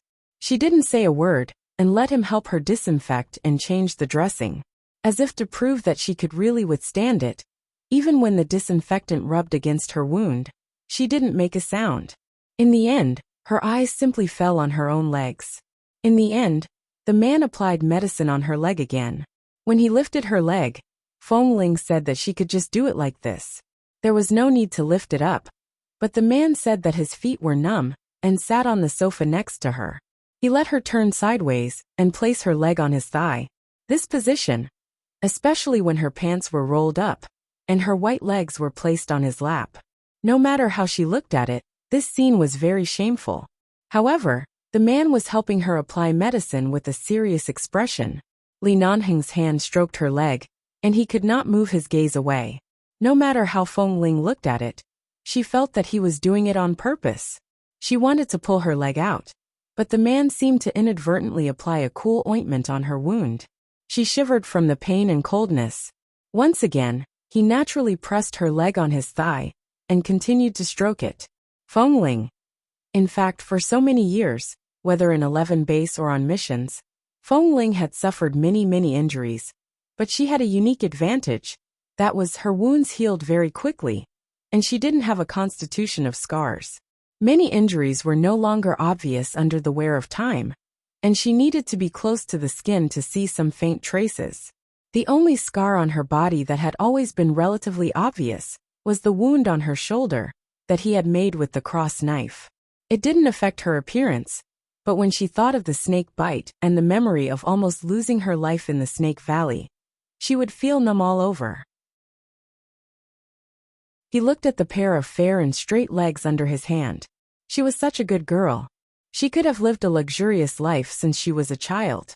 Like Feng Mingzhu, she was doted on like a treasure, but she suffered such a disaster for no reason. Even now, the Feng family didn't know that their youngest daughter, who they had missed and felt guilty for 20 years, grew up drinking wolf's milk in a wolf's cave. In order to survive in this cruel world, she had to cut her hair short, pretend to be a boy, and live in 11 base. She had been pretending for many years. Her gender had been exposed. She could clearly live as a girl, but she had been used to that kind of life. He really wanted to make up for all the things she lacked in the past 20 years, to let her know that she didn't need to live in this world with such difficulty, and that she could also be a little princess. The man's hand stroked her leg, and the medicine on the wound had been evenly applied. Feng Ling followed his gaze down, and saw that his hand was on her knee. He paused and did not move again. Have you applied it? She asked. Li Nanhing glanced at her at this time. Do you have to live alone outside like this? Do you really not plan to find your family? No. Feng Ling answered straightforwardly. Even if you return to your family and live a carefree life, you don't need to worry about anything in the future, and you can make up for all the things you have lost. You still don't want to find them? I don't want to. Feng Ling frowned impatiently. Why do you suddenly mention this? I'm unsociable, and not used to interacting with too many people.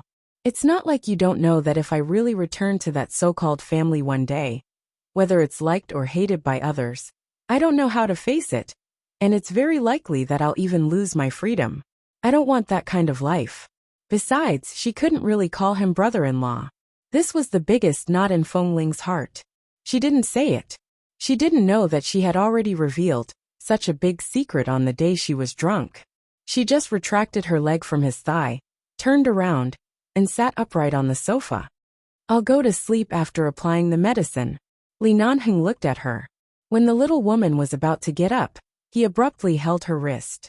The moment she looked back at him in pain because of the wound on her arm, the man's eyes immediately revealed a trace of apology. He let go of her arm, abruptly held her waist, and forced her back to the sofa next to him. Feng Ling fell back onto the sofa and turned to look at him. What are you doing? Li Nanheng raised his hand and touched her slightly wet head, as though he was comforting her, but also as though he was comforting her. A person like you is indeed not suitable to live in that kind of place, especially someone like you who often likes to be alone and quiet. Others say that you're cold and unsociable, but I think you're just cautious and don't want to expose your true emotions.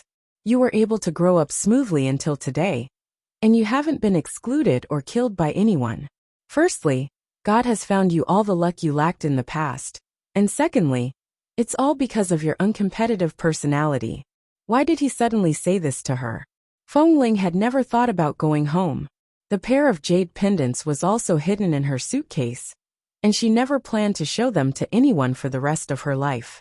She didn't want to go home in the first place. In addition, her background might really be related to the Feng family. When she thought of Feng Mingzhu and the sensational news that Li Nanheng married the Feng family's daughter, her rejection of the Feng family became even stronger. There's nothing to fight over.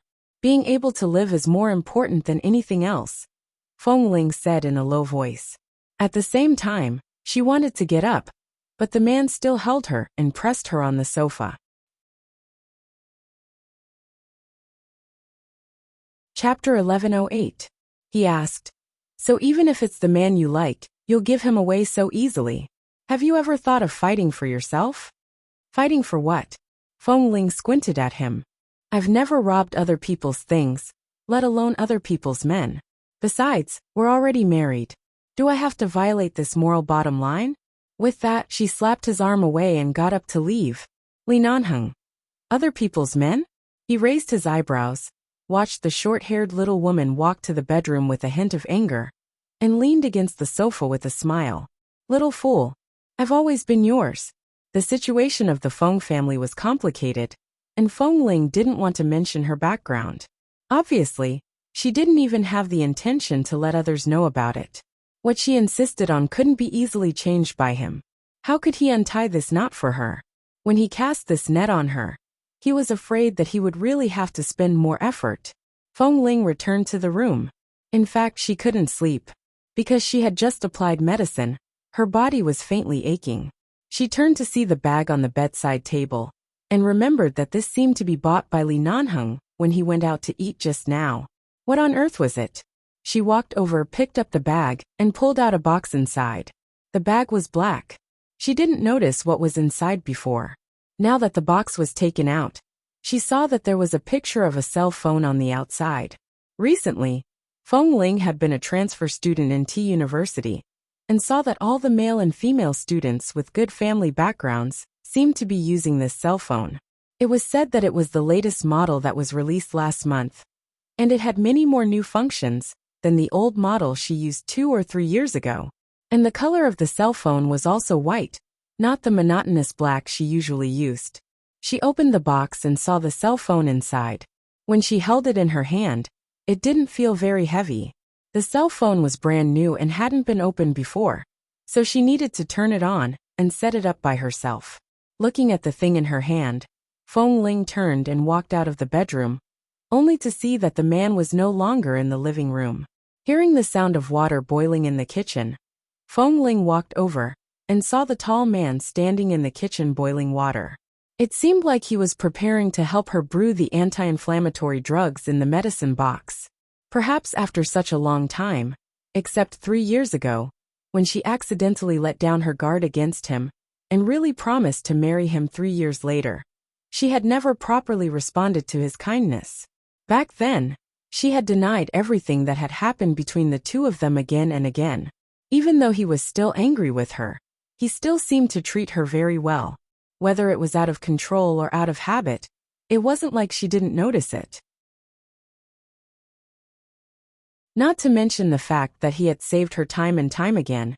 He would even take note of something as trivial as an old phone.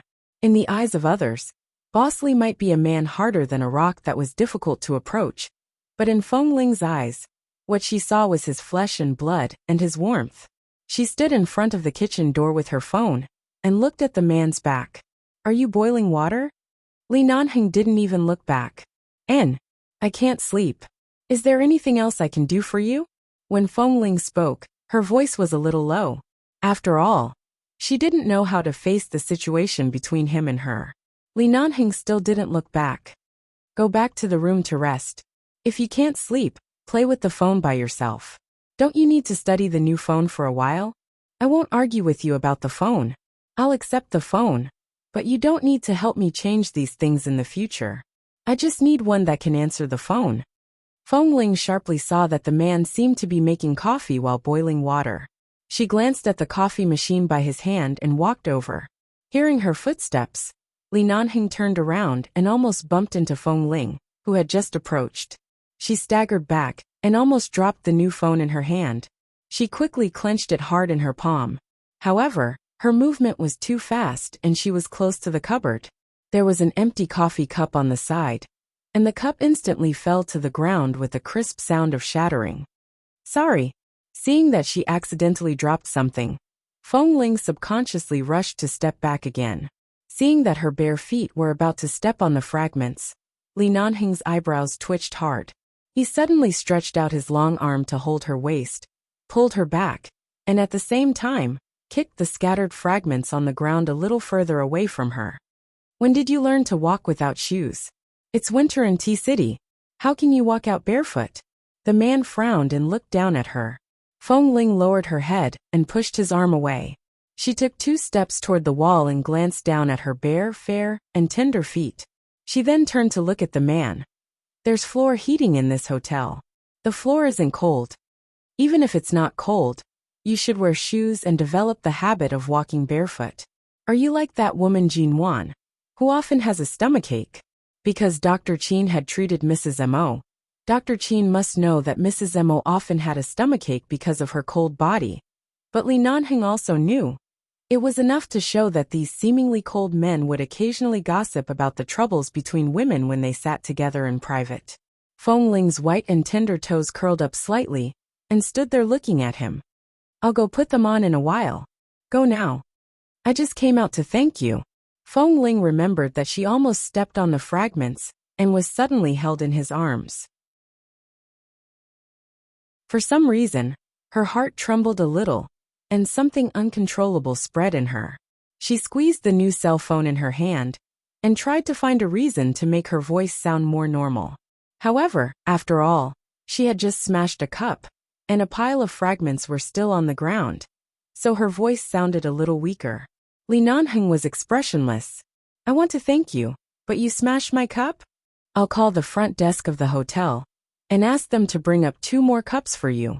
Feng Ling, who had always been cold and repulsed in front of this man, didn't know how to avoid embarrassment because she had accidentally caused trouble just now. Her voice was very low, and her eyes glanced at the fragments on the ground from time to time, as if this matter was more serious than accidentally shooting a gun. Since she was a child, she had never made a rash mistake. This time, she really didn't know what to do.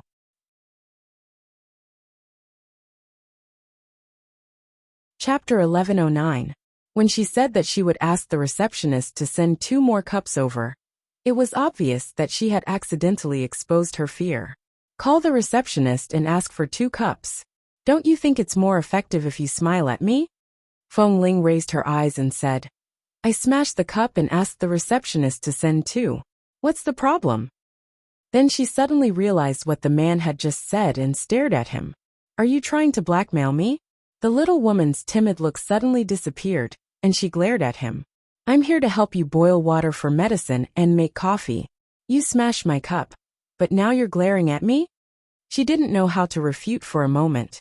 He raised his eyebrows. So it's my fault. It's my fault. Feng Ling lowered her head awkwardly. It's not your cup. Just pay the hotel for the cup when you check out. I'll pay for it myself, Li Nanheng said calmly. Do you know how much the cup the hotel gave me is worth? Hearing his words, Feng Ling knew that this man was deliberately blackmailing her. She was a little annoyed. How much can it be worth? Is it an antique? It's not an antique, but there are a lot of stocks in this kind of hotel. The boss of the hotel is also good at taste. This kind of coffee cup is custom-made. There was originally a pair. One of them is now on the coffee table in the living room. and the other one was smashed by you just now.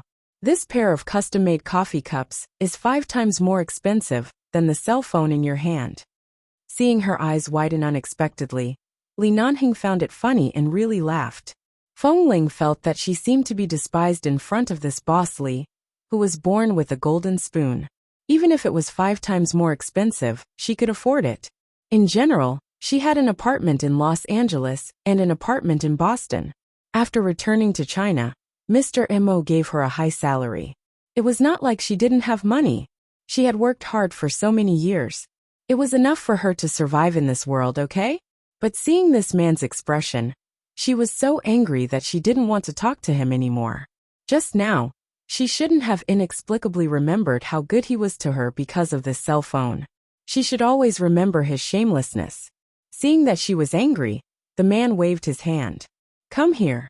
Feng Ling originally wanted to return to the bedroom to put on her slippers, but when she heard his words, she turned to look at him and said unwillingly, "What? There's a way that you don't have to compensate me. What is it?" If it was 5 times more expensive, it would cost at least 20 to 30,000 yuan, which was almost equivalent to half a month's salary in High City. Thinking that she wouldn't go to 11 base in the future, and didn't have many opportunities to make money, she instinctively said, "Don't even think about confiscating my card. You've been holding my card when I was in the base, but now that I'm no longer a member of your base, I don't need you to help me plan any economic foundation. I'll make my own decisions, and will never give it to you. When did you start to care so much about money?" Li Nanheng raised his eyebrows, and there was a smile in his eyes.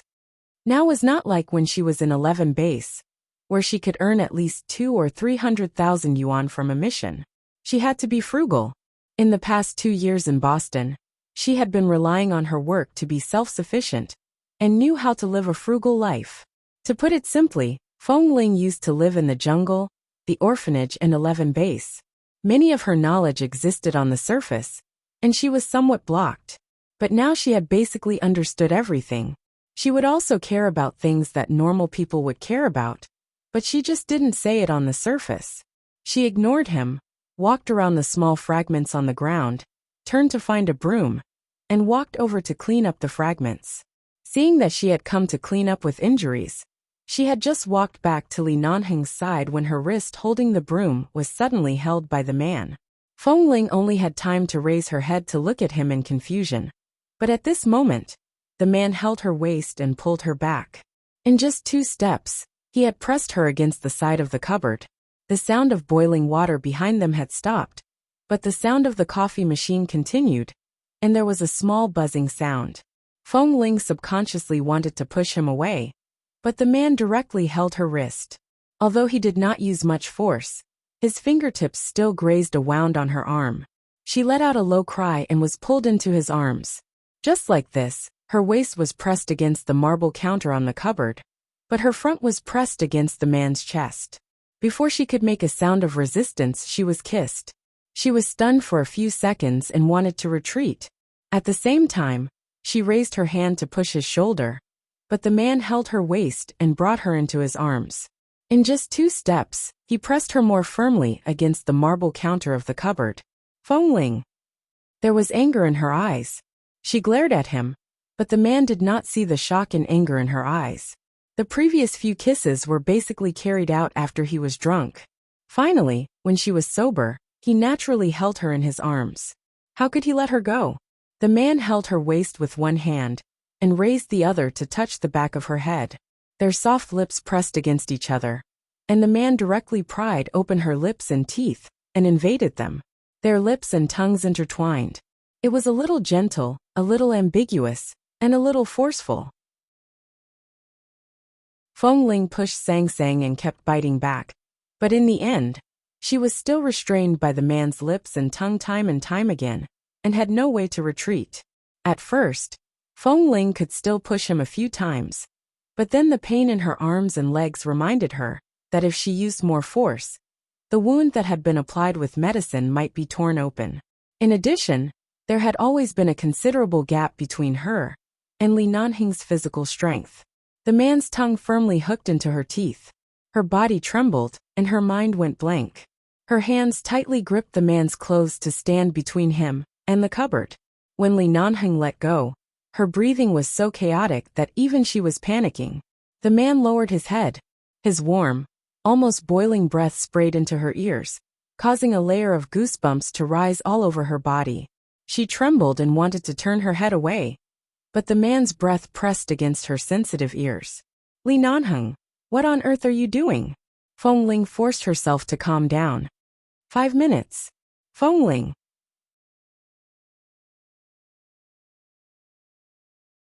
Chapter 11:10. She abruptly turned to ask him what he meant by those 3 words, only to see herself reflected in the man's eyes. She instantly choked on the words that were about to come out of her mouth. Take the initiative to kiss me once for 5 minutes. Take the initiative to kiss him? And kiss him for 5 minutes? There was only one thought in Feng Ling's mind. Impossible. Don't even think about it. Li Nanheng watched as her eyes widened in anger. He pursed his lips and chuckled lowly. Then sleep on my bed for a night? This sleep for a night had 2 meanings. It was clear that his words were not that simple. There was a huge ambiguity. Don't be too shameless. I've been shameless for so many years. When I first started chasing you, you scolded me more than once. After being scolded by you for so many years, I have to carry out these 2 words, so that I won't be wronged for no reason, right? Feng Ling couldn't take it anymore. She pushed him but failed. She frowned and said, Li Nanheng, don't kiss me again in the future, and don't suddenly kiss me while talking. Before she could finish speaking, the man abruptly and accurately kissed her lips. She widened her eyes in anger, and was about to struggle. In order to prevent her injuries from being pulled out in her anger, he let go in time. At the same time, he held the little woman, who was leaning against the cabinet with anger all over her body to prevent her from falling down. At the same time, he pressed against her ear and whispered, I'm afraid I can't do this. If I could do it, how could I have chased after a little iceberg like you? Feng Ling. At this moment, the man held her hand, intertwined his fingers with hers, and gently tugged her hand up. Why don't you give me a slap? And then find someone to customize a set of cups that are exactly the same as this one? You. He had already kissed her earlier. Just because she didn't agree to his shameless request to kiss him for 5 minutes, she was kissed for nothing? And the man just hugged her like this, his head pressed against her ear, as if the feeling of imprisoning her in his arms was very comfortable. His voice was soft and lazy. His voice in her ear, just a word, made her heart tremble fiercely.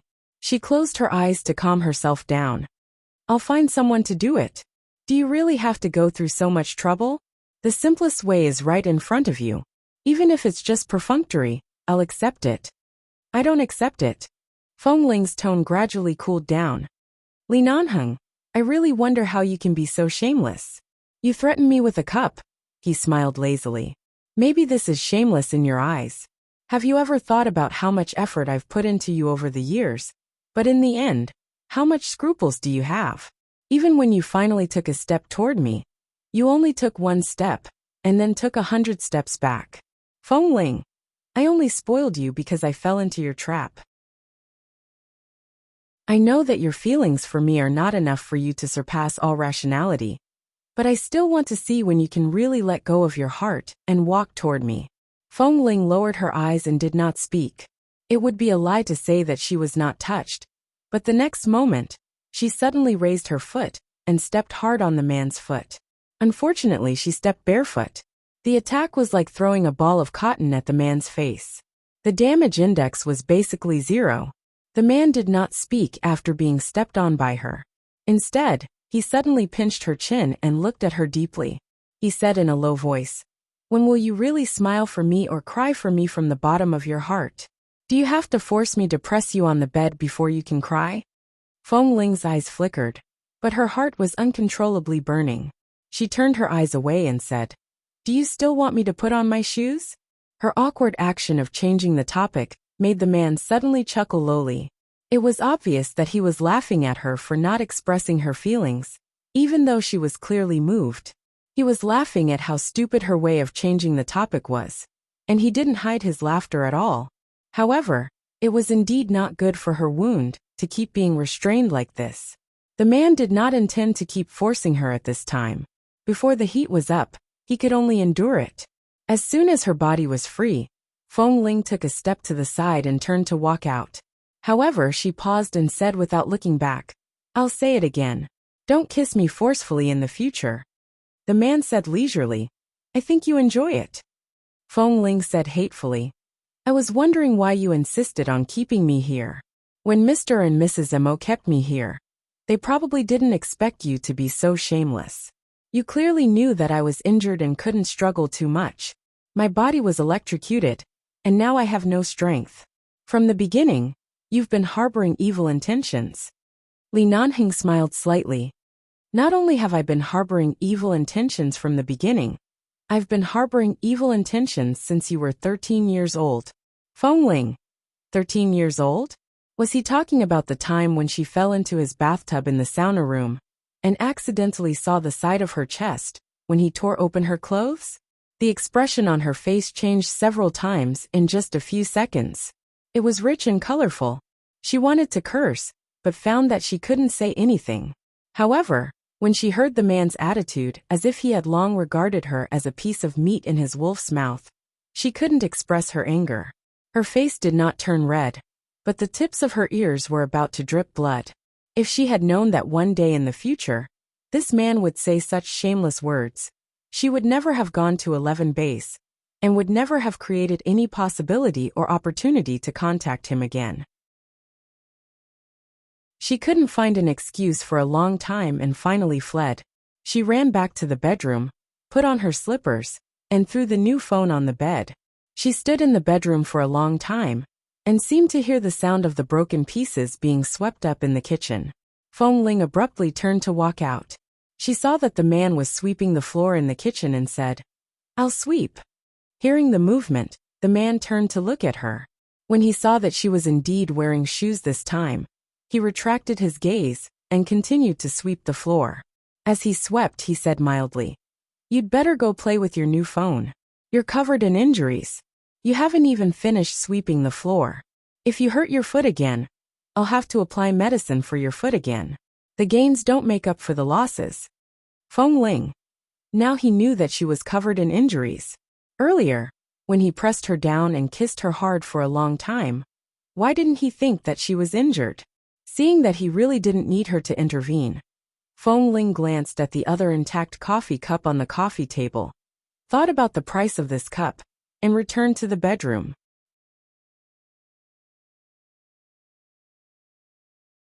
Chapter 11:11. Feng Ling sat on the bed and turned on the new phone. While studying the usage of the new phone, she checked the various phone numbers in her previous phone's address book. She didn't have much interest in studying the new phone. She just changed the card, made sure that the address book was also synchronized, and put the phone aside. Late at night, Feng Ling was very hesitant. She didn't know if she should stay or not. In fact, from a rational point of view, no matter what, she should leave, because of the relationship between Li Nanheng and the Feng family, and because that man had clearly said that he wouldn't do anything to her. But he still kissed her forcefully in the kitchen. She felt that if she continued to stay here, more unexpected things would happen. But in her heart, there was a weak emotion that she couldn't understand that hindered her, telling her that she should stay here. She put her new cell phone aside to charge, got up, and walked out of the bedroom. She saw the man coming out of the bedroom next to the suite. Perhaps because she was now living here with an injury, this man, who was a heavy smoker, seemed to have not smoked today. He had just taken a shower and looked refreshed. When he saw her coming out, he naturally asked her, "Have you taken your medicine?" Only then did Feng Ling remember that half an hour ago, he seemed to have said something to her outside the bedroom door, asking her to come out and drink the medicine that had been brewed. But she didn't come out at that time. She turned to look at the medicine on the coffee table, walked over, picked up the cup, and drank the medicine while saying, I'll go back to Miss Wen's place after drinking the medicine. Dr. Wen is now at Miss Wen's place. Are you sure you want to go to her place? Jin Wan's apartment is currently occupied by Mo Jingshan. It's not convenient for you to go there. Li Nanheng came over, took the cold medicine from her hand, turned to the kitchen to pour it out, and then brewed a cup of hot water for her, reminding her to drink it while it was hot. When Feng Ling raised her hand to take it, he said, "My place is currently the most suitable place for you to stay." "I don't think so. How many friends do you have in China? How many people do you know? You know that you can't go anywhere. It's safest and most appropriate to stay here. Here, the base, and I can contact you and support you at any time. We can see what's happening around you at any time, instead of waiting for you to call for help when something happens. No matter if their target is you or me, for them, you're the most suitable one to be attacked first since you're alone outside." The man continued unhurriedly, "Don't mention Jinwan. Mo Jingshan asked you to stay, so he must have made a decision for you. It's best for you to recuperate here. As for Wen Luqing, the entanglement between her and her brother has just begun. You don't have to go to her place for the time being. I'm the only one who can take you in.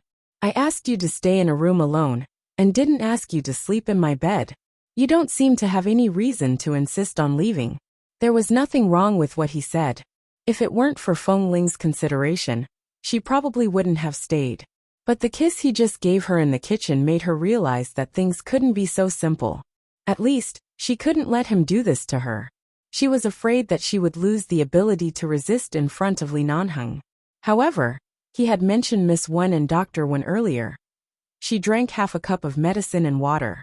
Her mouth was a little bitter, but fortunately, it tasted of medicine. She smacked her lips and asked, "The entanglement between Dr. Wen and Miss Wen has just begun. What do you mean?" "A few days ago, Dr. Wen did go to her place to find her, but Miss Wen was not there at that time. I don't know what happened later, but I'm really surprised that Dr. Wen came to China." Dr. Wen was a man with very strong self-control. In addition, his professional nature made him look like a super abstinent man like Dr. Qin. He was also good at hiding his personality and emotions. Unlike Li Nanheng, who was indifferent to the outside but honest to the inside, Dr. Wen was definitely not honest to the inside and outside. He was definitely the kind of flower on the high mountain that people couldn't even reach out their hands to touch. In her eyes, Wen Luqing was an excellent, beautiful, well-educated, gentle, kind and enthusiastic woman. This kind of woman was definitely a goddess in the eyes of any man.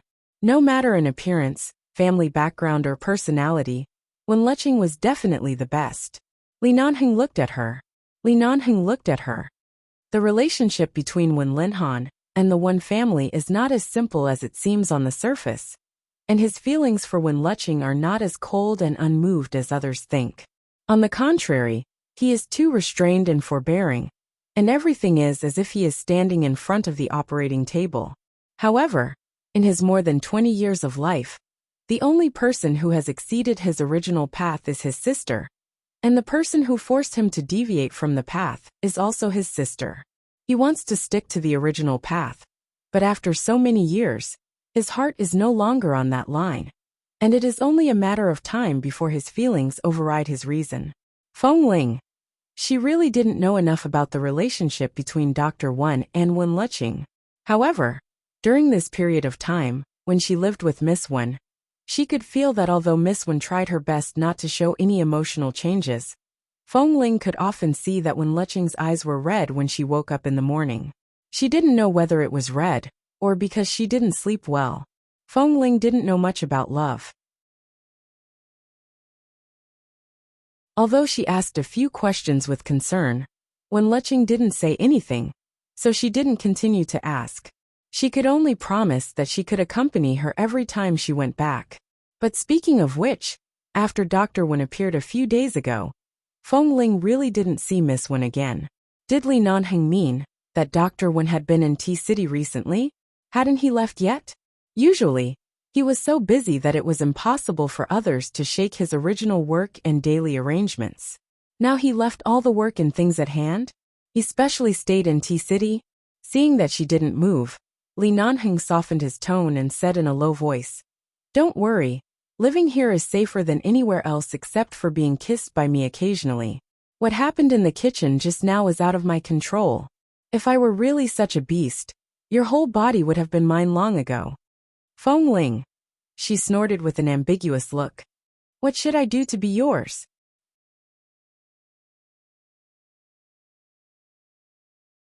Chapter 11:12. Then she drank up all the medicine and water in the cup. When she looked up at him again, she saw that the man was just looking at her meaningfully. The hint in his eyes was clearly related to what he said just now. So what happened on Roger's pass back then? She was really wronged for being slept with. Feng Ling's chest instantly became sullen.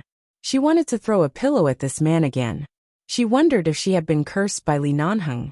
In the past she clearly wouldn't get angry, but now, why was it so easy for her to provoke her?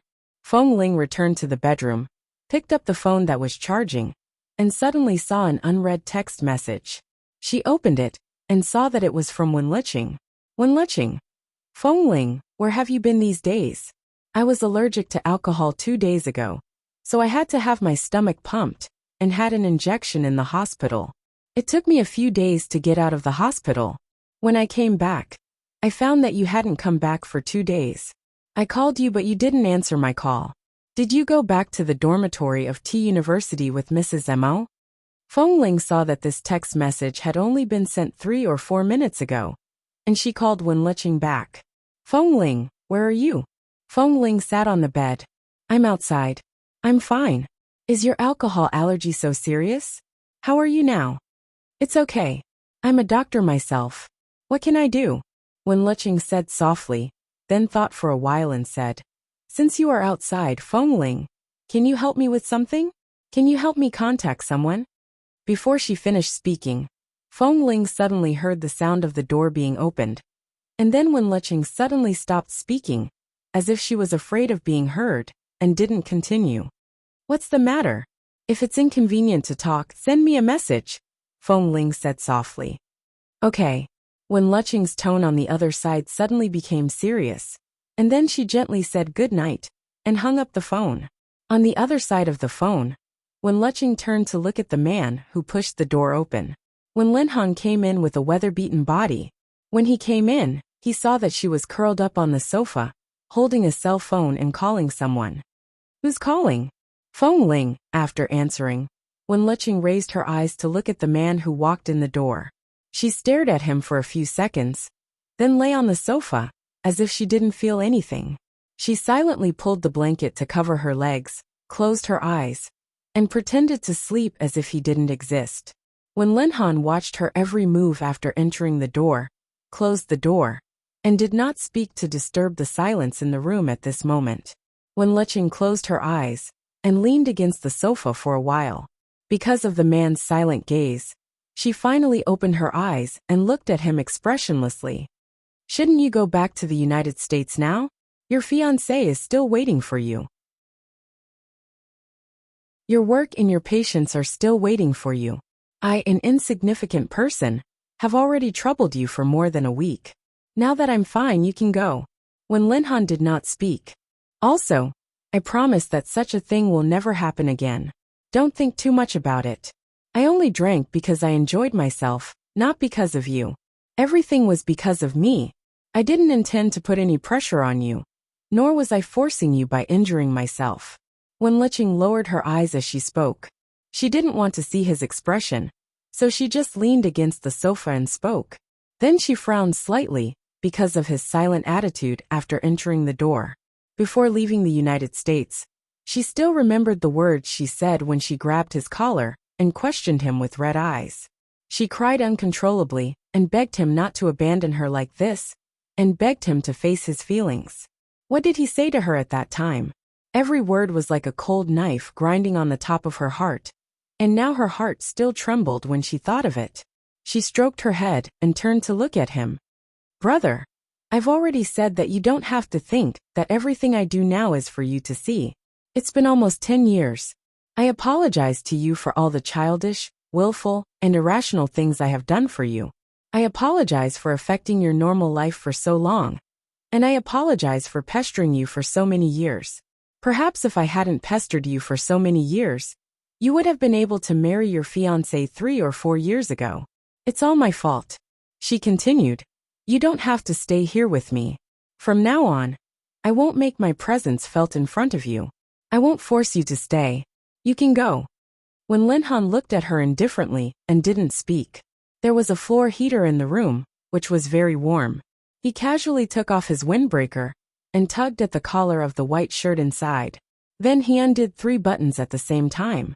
His cold and aloof demeanor instantly became much more easygoing. At the same time, his gaze fell directly on her cold face, which seemed to have made up her mind to abandon love.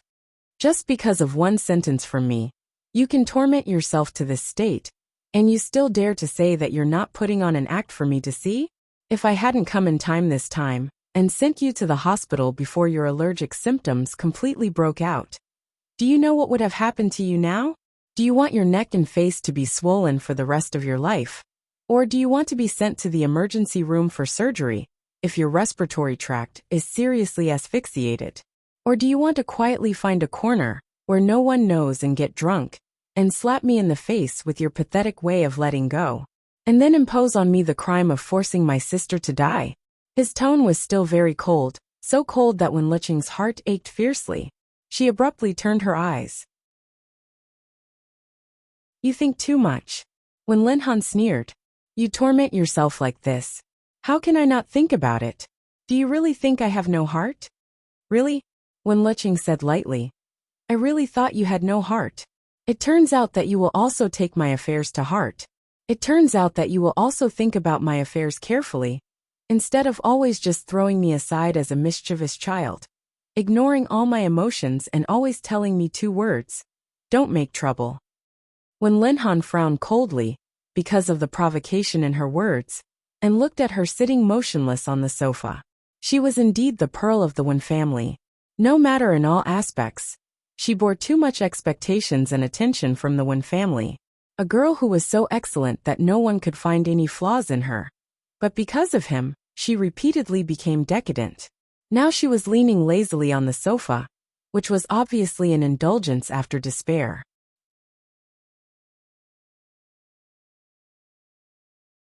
Chapter 11:13. He saw that she had been standing there since she entered the door. It seemed that he came to see her just because he was worried that something would happen to her again. In fact, what could happen to her? If she was an extreme person, something would have happened to her long ago. She didn't think too much about the drinking incident, but she didn't expect to be seen by him. It seemed that she was threatening him with death. She wouldn't.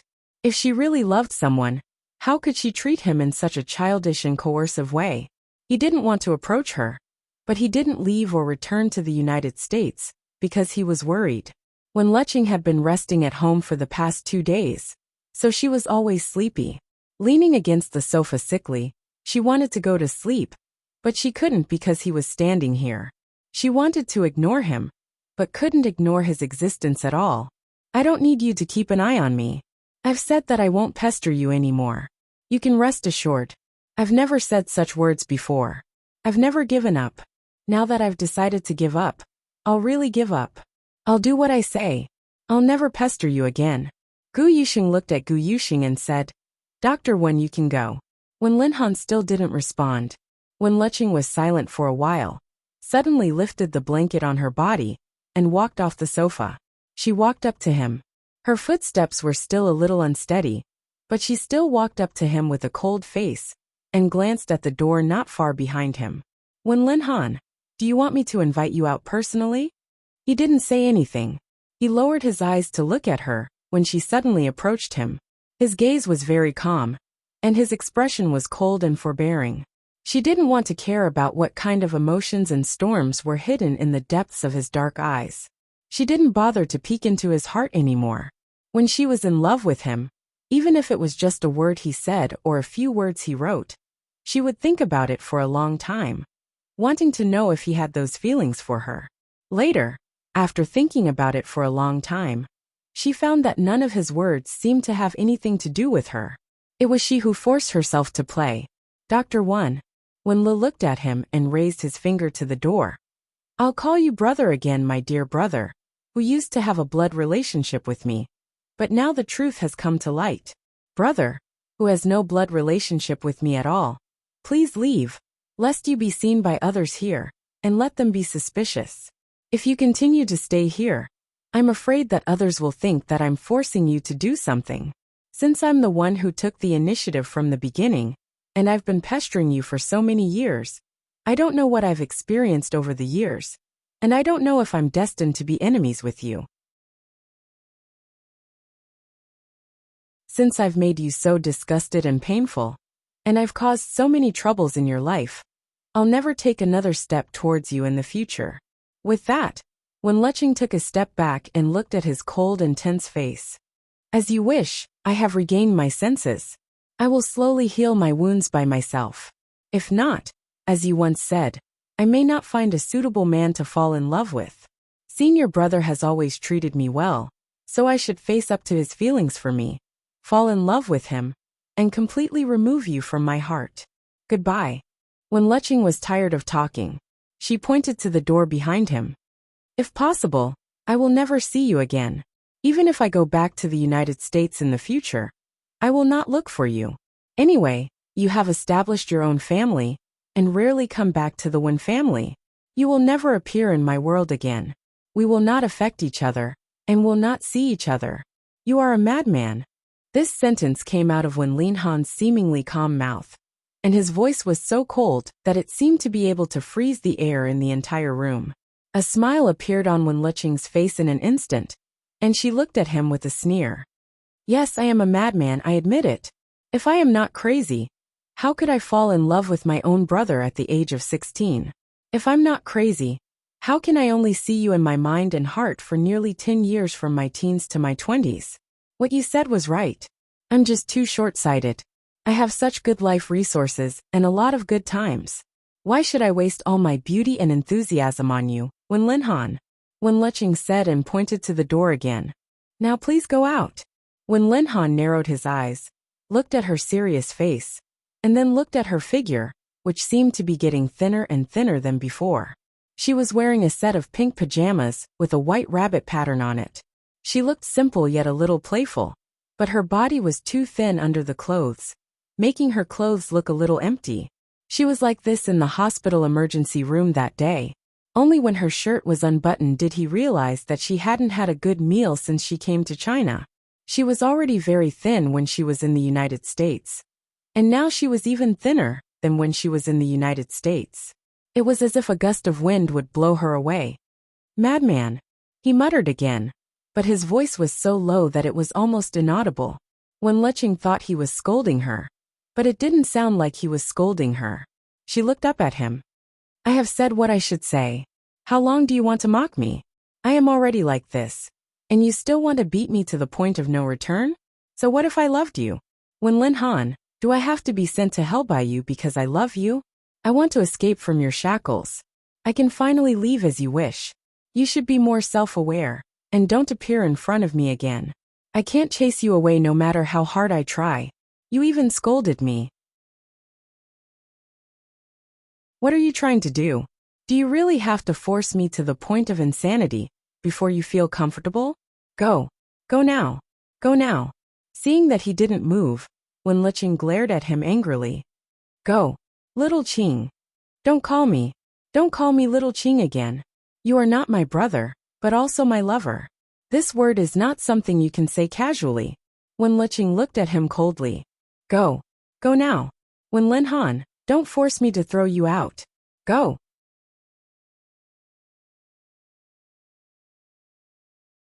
Chapter 11:14. Seeing that he didn't move, and just stood there looking at her like a stone stick, Wen Lecheng was really fed up with his tepid attitude.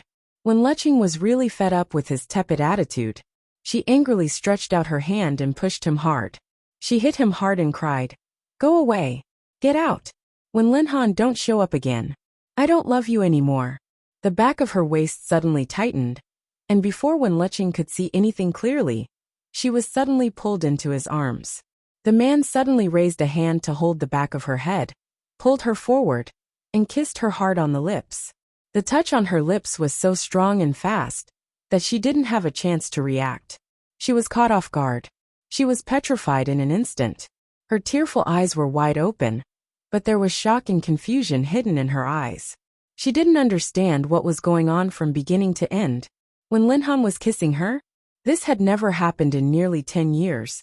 She once took the opportunity to take care of him, when he had a fever, to secretly lean against the bedside to kiss him.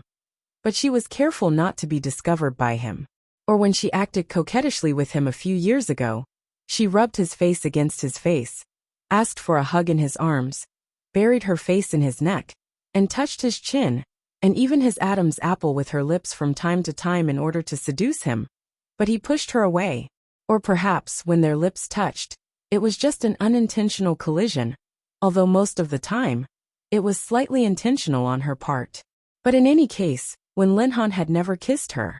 Every time she accidentally kissed him, he would avoid her expressionlessly and warn her not to be too obsessed with him. He never did. He never kissed her. He never kissed her like this. Even the man's kiss ravaged her lips, as if he was complaining about something. He lost his usual calmness and gentleness, and lost the demeanor that should belong to Dr. One. He just entangled her lips and tongue fiercely. Before she had any preparation, he forcibly opened her teeth and kissed her deeply without restraint. When Leching didn't recover at all, her brain seemed to be blank, and she was shocked stiff. Feeling that the woman in his arms hadn't recovered for a long time, when Linhan's heart softened, he held her tighter in his arms, imprisoned her firmly in his arms, and sucked her lips from intense to gentle. When her eyes gradually regained focus, and her consciousness gradually recovered, she suddenly raised her hand to push him away. When Linhan's hand clasped her waist tightly, and he bent down to increase the intensity of the kiss. When Leching moaned and her body was also struggling, but he still didn't let go. When she struggled violently, when Linhan suddenly bit her lips and said hoarsely as if warning her, "Isn't this what you want? You used all the methods you could think of just to break through all the obstacles and be with me. Since this is what you want, you don't have to torture yourself like this anymore. Just tell me what you want. I've never been unable to give you anything since we were young. Since you only want me, fine, I'll give it to you." When Leching didn't understand what he meant, the man in front of her looked at her with deep eyes. She only felt that her lips were kissed painfully. She frowned and put her hands against his chest, trying to push him away and break free. But he suddenly picked her up by the waist. At the moment when she was picked up, when Leching's mouth was free, she struggled and said, "When Linhan, what are you doing? Let me down. What else do you want?" When Linhan couldn't tell what he was thinking, but his eyes were cold. He carried her all the way to the bedroom. The man who had always been gentle and calm kicked open the bedroom door in front of him, carried her in, threw her on the bed under Wen Leching's panicked eyes, and then suddenly bent down and pressed her under his body, firmly imprisoned her, and pressed her hands above her head. From beginning to end, he didn't show any gentleness. You let go of me." Wen Leching was really panicked after being pressed on the bed. She had never seen Wen Linhan like this. "Let go of me. Let go of me." The man imprisoned her firmly, looked down at her, and gnashed his teeth. "I'll give you whatever you want. I'll satisfy you one by one. Wen Leching, you really have the ability to force me to this point. Xiaoqing, you've been jumping around in front of me like this for more than 20 years. You really have guts. Wen Linhan, get up. You ah." The man suddenly clasped her wrists above her head. She felt that her wrists were in pain, and her eyes were about to turn red. The man suddenly sealed her lips again at this moment, and at the same time, dragged her hand to the collar of his shirt. "Come on, take what you want." Wen Leching was completely shocked and trembled all over. Her hand trembled and stopped on his collar. She felt the man's hand pressing her hand there, but she didn't dare to touch it, as if she had been electrocuted. She wanted to pull her hand out and dodge, but he grabbed it firmly and pressed it against his collar again. "I don't want it." Wen Leching struggled desperately under him. "Let go of my hand. Get up. Wen Linhan, get away. That's not what I want. What I want is..." At this moment, the man leaned over and breathed in her ear. His hoarse voice carried a certain warning and coldness that she had never seen from him. "There's only one chance, Xiaoqing. Since you've been pestering me for nearly 10 years, I'll make you regret it if I don't satisfy you once. People say that you can't let go if you can't get it. I'll let you get it once. Will you really learn to be obedient? Isn't this the person you want? Come, I'll give it to you. Come and take it. I'll give it all to you, Anne. When Lin Han said as he grabbed her hand again. One hand was not enough, so he pulled both of her hands to his collar and forced her to pull the delicate buttons of his shirt collar. When Leching lay there stiffly because of his actions, her hands seemed to be controlled by him. She couldn't resist and couldn't say a word. When the man pulled the collar open a little and saw the man's collarbone and chest, she panicked and tried to pull her hand out, shaking her head hard. No, it was not like this. She didn't think so. She didn't want to force him to this point. This was not what she wanted.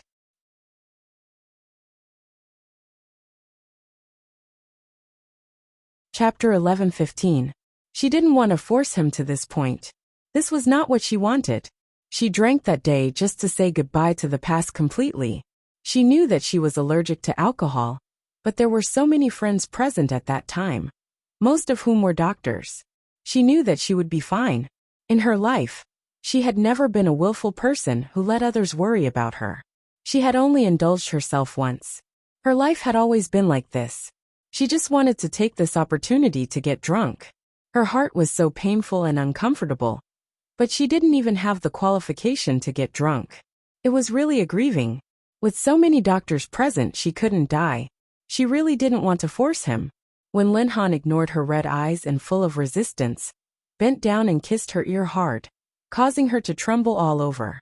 When Leching had no strength to resist at all. Her hands had been trying very hard to break free from his palm, but she couldn't. Until when Lin Han suddenly let go of her hand and directly sealed her lips again. The strong and deep kiss swept all her nerves. Because of such a kiss, she felt as if the world was full of bursts of white light in front of her. She was shocked and stimulated as if the world was spinning. Her eyes were red with grievance and pain, but the black eyes of the man on top of her were bursting with dangerous light. She wanted to escape, but her body was completely pressed on the bed. The man on top of her had never looked at her like this, nor had he ever treated her like this. He coldly narrowed his eyes and looked at her nervously and helplessly. At the moment when her nervous chest kept heaving up and down, he suddenly pulled open her buttoned pajamas. The front of the pajamas suddenly felt a chill because of being pulled open. She exclaimed in fright, but he kissed her hard again at the moment when she exclaimed. The strength of this kiss was so firm and heavy that when Leching frowned hard, but she couldn't push him away. She began to have an instinctive resistance to something that she had been looking forward to for many years, but had never experienced. She wanted to get up and push him away, but her body was as tense as a bow. Before she succeeded in pushing him away, when Lin Han had pressed her hands back to the bed and kissed her fiercely. When he kissed her collarbone, when Leching was so anxious that her tears slid down the corners of her eyes. Unable to resist, she could only lie on the bed and let him do whatever he wanted. She could only sob and say, "Brother, don't do this, don't do this."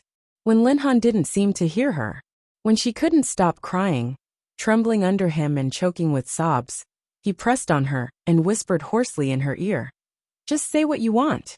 Before leaving the United States, you came to my room in the middle of the night and accused me of my indifference again and again.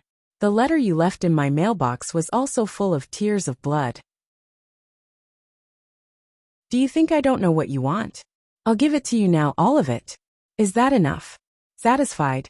When Leching raised her eyes and looked at him accusingly, but before he could speak, he suddenly felt a certain part of his lower body. There was an obvious change. She opened her mouth, but was too shocked to say anything. She could only look at him with fear and disbelief. Did he have feelings for her? Then he used to say that they were just brother and sister, and that he would never have feelings for her beyond that of a sister. What did those words mean? There seemed to be a flash of frustration in Wen Lin Han's eyes. He didn't want to see her eyes again, so he suddenly turned her face and kissed her lips again.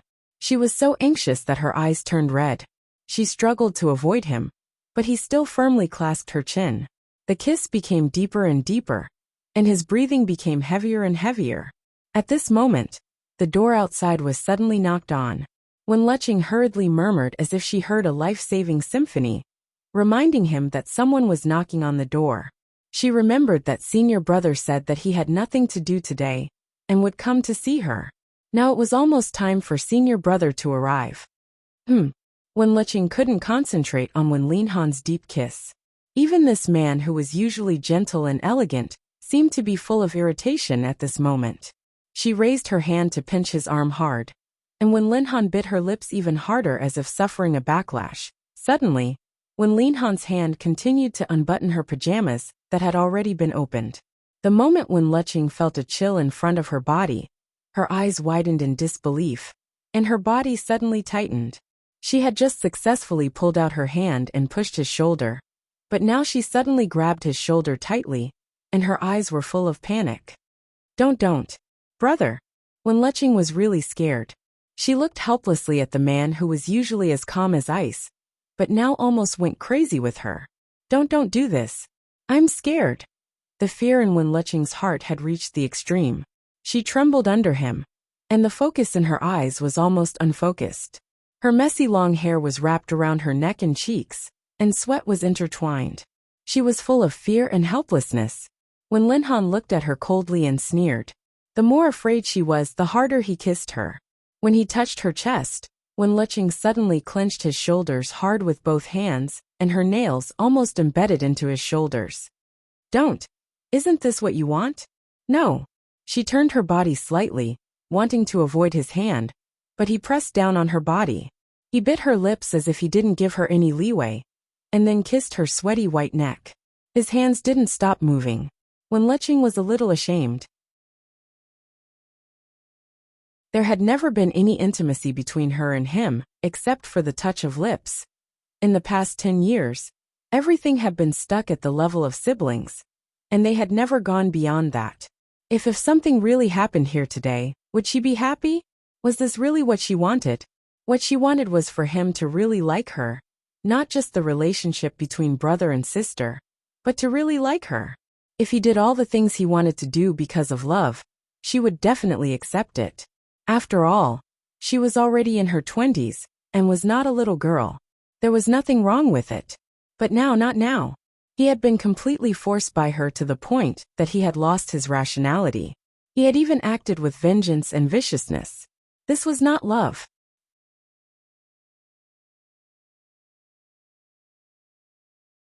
Chapter 11:16. The knocking on the door outside became more and more urgent. Wen Linhan had no intention of letting her go, but bullied her even more fiercely. He pressed the woman's soft body under him, and asked himself again and again in his mind. He wanted to see her again and again, but he also wanted to know how she was doing. She cried her heart out in front of him, begging him not to get engaged to someone else. The letters she left in the mailbox were like knives, tormenting his sanity. Who was crazy? When Linhan closed his eyes and once again occupied her lips that had been kissed red and swollen, sucking mercilessly with a force that almost robbed all her breath.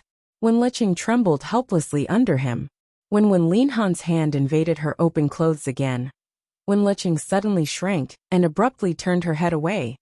But the man on top of her bit her ear, as if he had been forced to the extreme, or as if he was taking revenge when he was venting his emotions.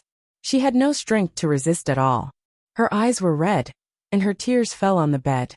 She choked and said, "Why are you doing this, brother? Why are you doing this to me?" When Linhan did not speak for a while. After a long time, he seemed to barely suppress the desire in his body that was about to collapse. He suddenly put his hands on both sides of her body and slowly lifted himself up. He lowered his black eyes to look at the clear fear and sadness that flashed through her eyes. He still lowered his voice and said coldly, "I should be the one asking you, why do you like me? Why do you force me into a desperate situation step by step?" When Luqing sobbed, "I just said that I will never force you again. I will stay far away from you in the future. I will never." "It's too late," the man suddenly said. His voice was very soft, so soft that she thought she had heard wrongly. She stared at him blankly, but he stared into her eyes. His voice was very low, but even though it was soft and low, it still forced its way into her ears. When Luqing's breathing suddenly stagnated, and she looked at the emotion that flashed in his eyes in disbelief. "When you were 18 years old, I could still tell you rationally that everything was impossible. When you were 23 years old, I told you to be rational. I would never fall in love with you, and told you to be my little sister. When you were 25 years old, I was almost dragged into the abyss by you. Now when you are almost 26 years old, you left me such a long letter. You cut my heart piece by piece. Do you think it's too late for you to retreat now? When Linhan looked down at her, I can't give you a reason to hide and cry by yourself, nor can I watch you drink so much even though you know you will be allergic to alcohol. You indulge yourself, but I can't watch you destroy yourself. If you really want to sink into depravity, when Linhan looked into her eyes. Although his face was calm and cold, he said seriously and clearly, don't hurt yourself anymore. Tears fell from Wen Liqing's eyes. Don't hurt herself anymore? So in the end, it was because of what she did that he was forced to this point. His words were full of his heartache, but he didn't respond to her feelings. In the end, he was still forced to this point by her. When Liqing closed her eyes, she suddenly remembered a Hong Kong and Taiwan movie she watched when she was a child, in which Xiaoqing seduced Fahai in front of Buddha. In the end, it was just because she couldn't get it, and he couldn't get it. What he was loyal to was the rationality in his heart. She sniffled and wanted to laugh but couldn't. She wanted to cry but couldn't. From now on, you'd better behave yourself and don't cause any more trouble. Our family already knows what you've been thinking about me for so many years. Don't let yourself get hurt again. Work hard. Whether you're in the United States or in China, live a good life. If you want to be with me openly, you should make yourself stronger and be able to withstand all the rumors and slanders from the outside world. You shouldn't be like this, where a little bit of emotional frustration can knock you down. When Liqing opened her eyes and looked at him, but she didn't speak for a long time. Do you understand? When Linhan looked down at her and stared straight into her eyes. What you should learn is to grow up. Her lips were still a little numb, but his words were so cold that it felt like an iceberg had fallen on her body. He was just reminding her that she was not mature enough, reminding her that she was not strong enough, reminding her that she had driven herself to the brink of collapse because of these trivial matters. And in turn, she would cause him no peace. When Liqing lay there motionless, her hands clenching the quilt under her stiffly, looking at the man's open shirt collar and his collarbone, her mind buzzed. The knocking on the door outside became louder and louder, and even when Liqing's cell phone on the sofa outside had already rung at this time. When Liqing still lay motionless on the bed, she didn't have the strength to get up, and could only look at him almost blankly. When Linhan, however, turned his eyes away, and couldn't bear to look at her eyes anymore, he suddenly got up, left her body, got out of bed and walked out. Although she didn't have any strength, she knew that the person who came now was probably the senior brother. If the senior brother saw Wen Linhan when he entered the door, she didn't know what would happen. When Liqing hurriedly struggled to sit up on the bed, barely gathered her clothes, got out of bed, and staggered out quickly. When Linhan walked over and opened the door, the senior brother standing outside the door looked at him and paused. Then he saw Wen Linhan's clothes, which were not as neat as usual, and seemed to see some wrinkles that had just been pressed out. The senior brother frowned slightly. Dr. Wen? You. When Linhan was expressionless and his eyes were cold. What's the matter?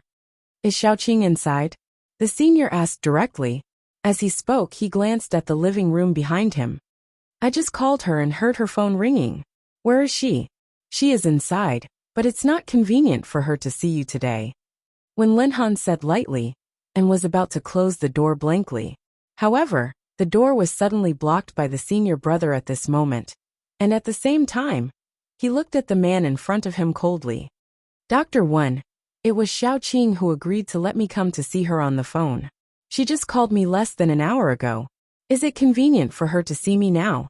I think Dr. Wen is not in a good state. Is something wrong with Xiaoqing? Let me in and take a look.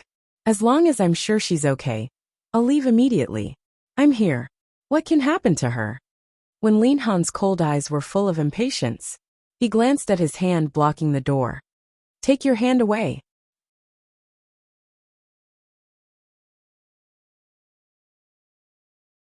Chapter 11:17. The senior brother stood there and didn't move. At this time, he saw the woman coming out of the bedroom inside. At first glance, he saw Wen Leching's messy long hair, her red and swollen eyes, and her lips that looked much rosier than usual. At the same time, he saw that although the front of her pajamas was held by her hands, if he looked carefully, he could still see that a button had fallen out. The woman, who was usually spoiled by her family and friends, seemed to have encountered the biggest change in her life at this moment. She was so embarrassed that any man could guess what she had just experienced. The senior brother's eyes turned cold in an instant, and he threw a punch at Wen Linhan's face. Wen Linhan glanced at him calmly, raised his hand to block his punch, and looked at him coldly. "Mind your manners." "Mind my manners? King bullied Xiaoqing like this. When did you ever mind your manners?" The senior brother retracted his hand angrily and punched at him again. This time, Wen Linhan didn't raise his hand to take it but took a step back. The senior brother's punch missed, so he raised his hand to support himself on the door and rushed in quickly. Wen Leching had just walked out of the bedroom. She looked blankly at the senior brother, who just entered the door, and then frowned when she saw the tense atmosphere between the two of them. The senior brother glared at Wen Linhan. "What did you do to her just now?"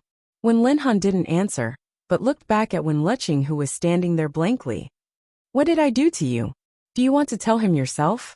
As soon as Wen Leching heard this, she looked at the man standing there with a cold face in disbelief. He clearly knew that she was about to give in under the gentle attack of her senior for so many years. She had just said that she wanted to turn around and look at the people behind her. Her senior had been treating her the same for so many years. If she had any conscience, she would also turn around and look at him. She would cherish the people around her who were truly good to her. He knew that she was going to be with the senior brother soon. But when Linhan, who always wished he could never have anything to do with her, stood here and said such ambiguous words. Wen Leching turned to look at the man whose face was full of anger. "Senior brother." The senior brother only heard the fear and grievance in her intermittent and somewhat hoarse voice, and suddenly punched Wen Linhan again. This time, Wen Linhan didn't dodge, but let him punch him in the face. As he took a step back, the senior brother rushed forward like crazy, grabbed his shirt collar hard, and pushed him to the ground fiercely. He didn't care whether Wen Linhan was good at martial arts or not. Anyway, Wen Linhan didn't resist, so he could beat him up.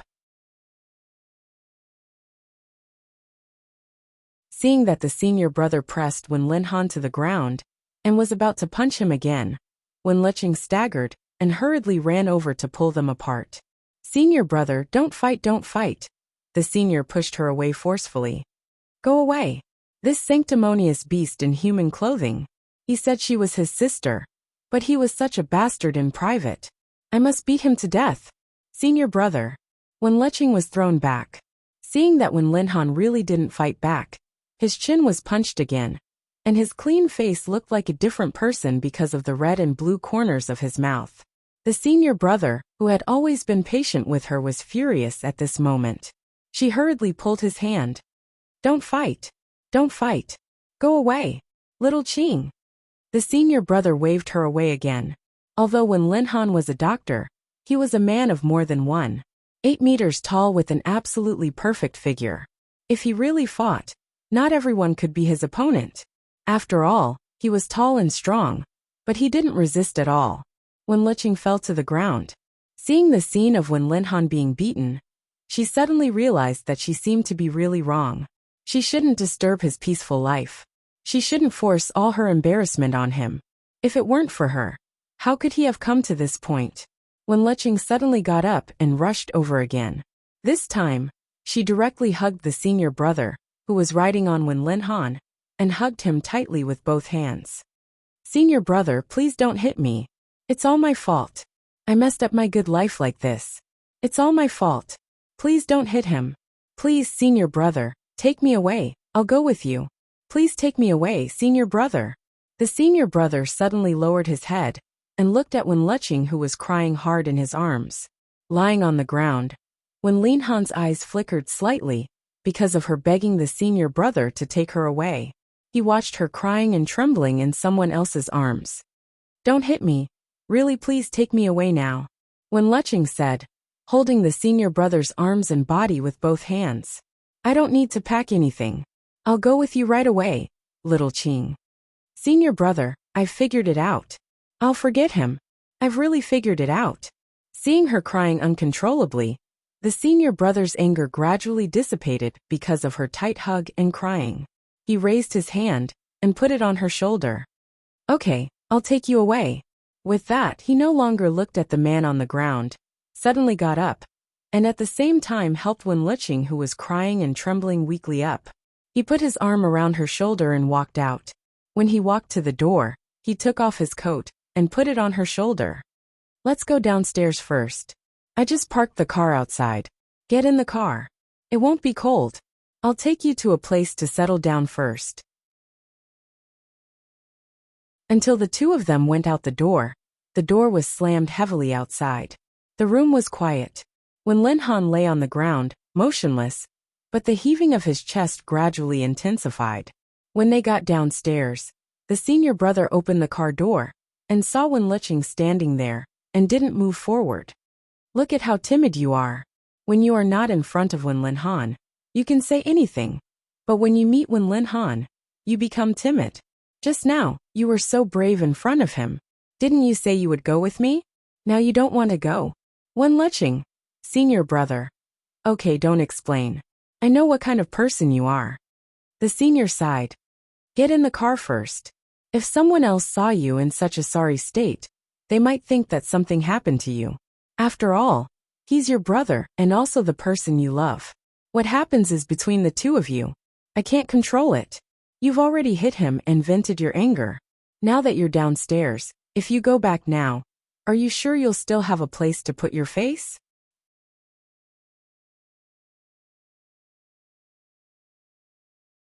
Chapter 11:18. When Liqing was a little embarrassed to be seen through, she put on his coat and stood outside the car door asking, Then where should I go now? Anyway, you are a visiting professor of the medical school. You don't look like a professor at all. Find a hotel to stay in and tidy yourself up. We have a joint lecture tomorrow and a clinical consultation in a few days. After that, you can deal with your relationship affairs. When Lin Han is in T-City now, he won't lose his face. What are you afraid of? I'm not afraid of losing his face. Don't explain. I don't want to hear any explanation now. I know you just said you would go with me. Don't go back on your words. Get in the car now. When Liqing hesitated for a moment, but she still walked forward, sat in the car, and then gathered her clothes. The senior brother also got into the driver's seat. When he closed the door, it was very quiet in the car, and only the breathing of the two people could be heard. He didn't drive immediately, but sat in the car for a while. After a moment of silence, he said in a low voice, You once said that Wen Lin Han is a very good brother. Whether you thought you were biological brother or sister, or later found out that you were not related by blood, he is as good to you as ever. Like all the elders in the family, he loves you as the apple of his eye. Wen Liqing lowered her eyes and said in a muffled voice, Yes. So he keeps saying that you are just his sister, and will not surpass this relationship at all. Then why did he suddenly fly to T-City? And why did he treat you like this today? When Liqing didn't speak anymore, the senior brother started the engine and drove the car away. After driving the car away, he said indifferently, I think it is you who should be calmer. You have never understood Wen Lin Han. Even if you grew up with him, you have never seen his true face. True face? What true face? When Liqing turned to look at him, but the senior brother just drove and didn't say anything. But his face was not very good. Obviously, he didn't enjoy the punches just now. It was rare that Wen Lin Han just lay there to be beaten. He should have punched him a few more times. When she woke up in the morning, she habitually wanted to call Jean Wan and ask if she needed to go to T University to accompany her. But thinking that Mr. Mo was in T-City now, it was unnecessary for him to go there. After all, the Cold War between the young couple had just ended, so he didn't make the call, but lay in bed for a while. When she got up, she didn't know if Li Nanheng was awake. Instead of going to the bedroom next door to ask, she went downstairs to buy breakfast. It was just some external injuries, and she would be fine as long as she walked slowly. She did not want to stay in the room alone. When he went to buy breakfast and walked back, He passed by a fitness area near the river opposite the hotel. He saw many people doing morning exercises there, and many young couples coming out for a walk early in the morning. It was a very harmonious and peaceful morning. It was said that this was a downtown area, and it was not allowed to set up stalls in such places. However, there was actually a stall set up early in the morning in front of them. Someone was selling all kinds of phone cases and stickers for this year's new mobile phones. Feng Ling thought of her new mobile phone. For her, a mobile phone was expensive as long as it costs more than 1,000 yuan. Such an expensive mobile phone should be well protected. So she walked over, chose a phone case that looked sturdy, and spent another 10 yuan to ask someone to help her stick a sticker on the screen of her mobile phone. The shells and membranes were very cheap. Although it was a small stall, since it could be placed in such a place and open so early in the morning, the price would usually not be too cheap. However, the stall owner's asking price was really too cheap. It just happened to satisfy her desire to not spend money recklessly. She was playing with her mobile phone and was about to go back with the breakfast, when suddenly a couple who were taking a walk opposite her began to quarrel. The man, "You also know that I will be angry? Every day. You don't tell me what you are feeling, and you don't tell me about your grievances. Do you take me as your man?" The woman, "It's not that I don't want to tell you. I just feel that there are some things that I can get through alone. I don't need to mention them to anyone." The man, "Have you ever thought about me? I am your boyfriend. Shouldn't you let me comfort you when you feel wronged? Let's not talk about how to solve the problem first. One more person is always one more helper. At least when you want to get through it, let me know that at least I can be by your side. Do you really put me in your heart? Do you really love me?" The woman, I don't know." The man, "From the beginning, when we were together, there were so many things that you cared about, but you never really considered the simplest link between us. You have been antisocial since you were young. Now that there is finally someone who is willing to dote on you, and is willing to wait for you to accompany you, you still reject me thousands of miles away. I really have enough of you. Let's break up." The woman, "Listen to my explanation." The man, "There is nothing to explain. You are not honest enough when it comes to feelings. I'm your man, but when you needed help the most, you never thought that I could be your backer. I'm not in your eyes at all. What else is there to explain? It's just that you don't love me enough." The woman, I am not. Just like that, the young couple pulled each other and quarreled as they walked away.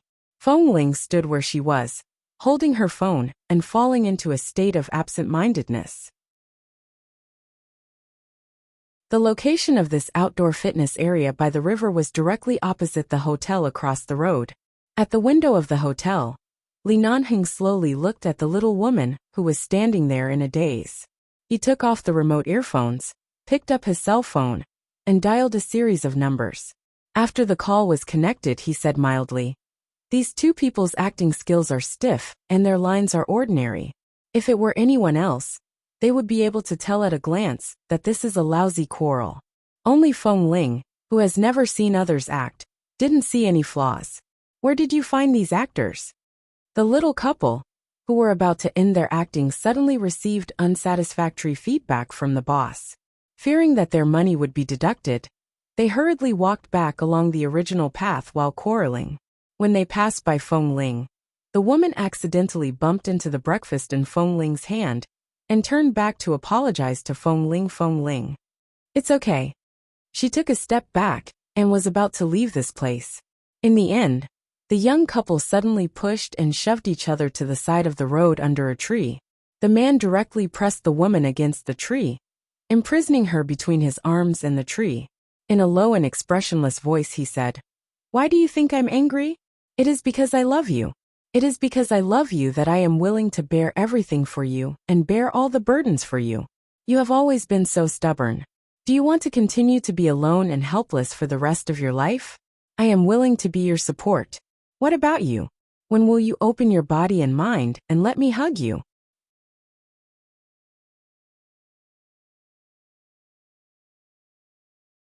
Chapter 11:19.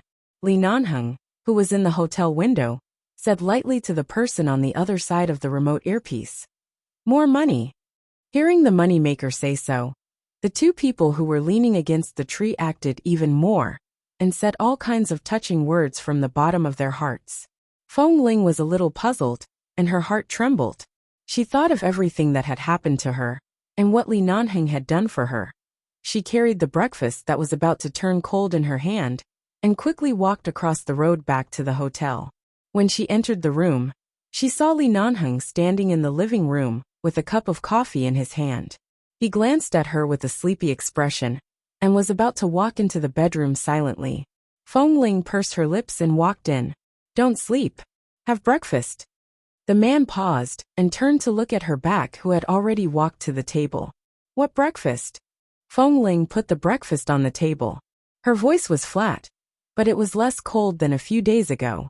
Steamed buns, fried dough sticks, soy milk, porridge, and a box of side dishes. Hearing that she was a little conscientious and no longer rejected him, Li Nanheng quietly turned and threw the coffee cup back into the kitchen. He then turned back to the table and was about to sit down to eat when Feng Ling glanced at him. Didn't you just get up? Don't you want to wash up before eating? Li Nanheng.